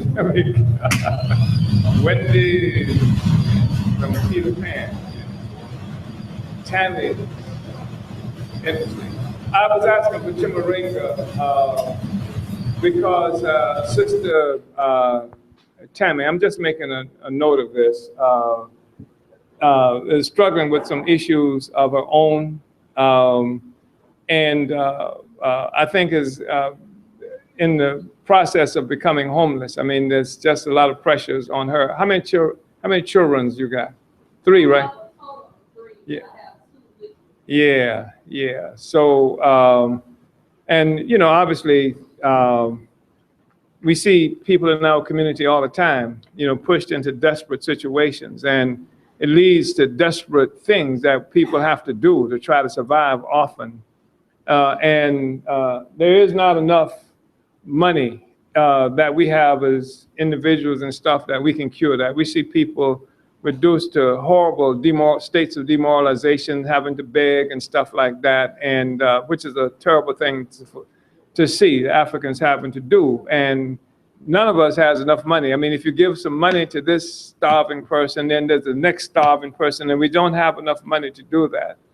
So Ntambwe, you know, asked Sister Tammy, you know, to come through, because it's not something that you can just deal with yourself. And that's what I always tell people when I see them, that I don't like to see Africans like this. What you do is you got to be organized. You know, you come and be organized so that, because you're dealing with a collective problem. You're not dealing with just an individual problem. And so that's why I'm glad to see that you're here. And I don't know what will be the outcome of the discussion that we have around this, but I'm glad to see Sister Tammy here. And perhaps, and I call for Chimaringa because in many ways, Chimaringa is our expert on approaching different kinds of issues and questions. He sort of knows a lot of times where certain kinds of resources may be located within the system, who to call, that kind of thing. And Chimaringa, if you have an opportunity to talk to Sister Tammy, I'd really appreciate that. All right. Uhud. Thank you for that, Chairman Molly. Right. And thank you, everybody. I appreciate, I can't say your name yet, but I appreciate you for the invite, because I am going through a struggle right now, and it was depressing me, and I wasn't gonna come, but I always passed by this place, and I always wanted to know what's going on in there, what is that? And I happened to run into him because he touched my son's hair. So I hear him talking all the time, so I'm like, oh, I never heard of it before, so I wanted to know more, and I found that I began to ask him what the Bible told me. So like I said,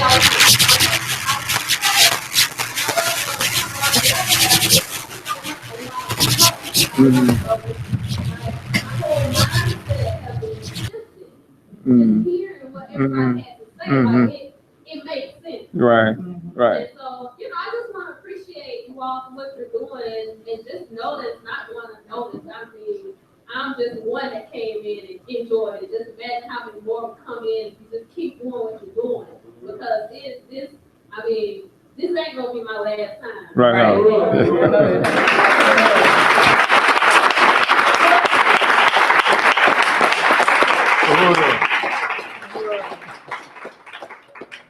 Uhuru, touch one.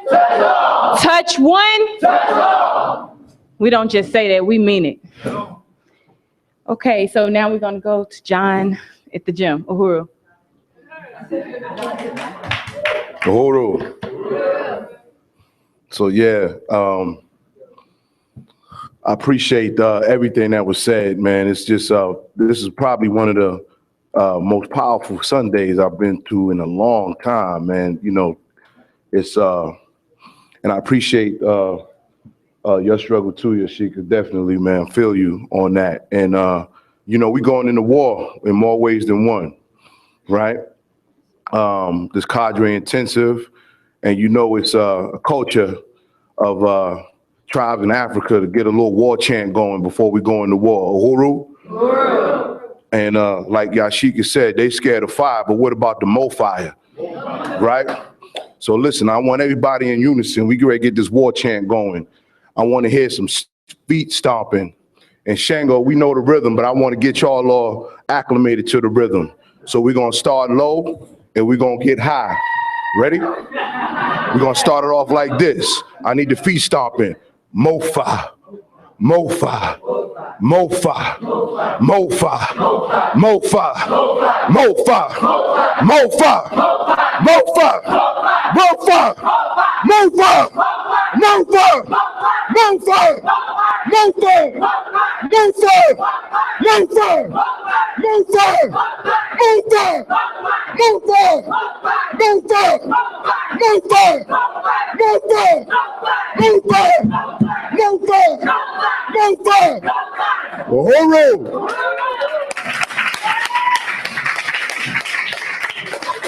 Uhuru, that's a perfect way to close it.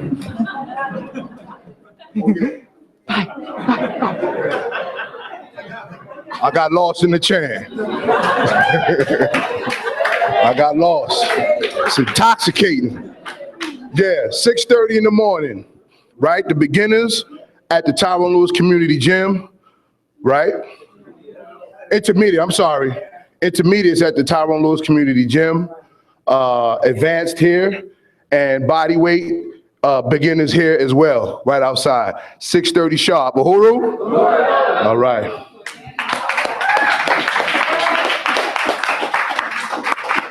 That's 6:30, not 6:31, not 6:35, 6:30 sharp. Uhuru. So if you're late, you do extra. So early is on time, and late means, hey, right, you got it, Uhuru. Okay, so that's, I think we have food somewhere. So we have dinner, so help yourself. Uhuru, comrades.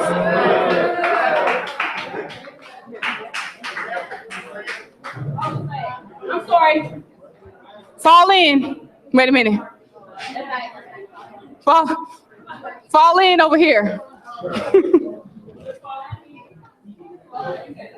Fall in me and take the stage now.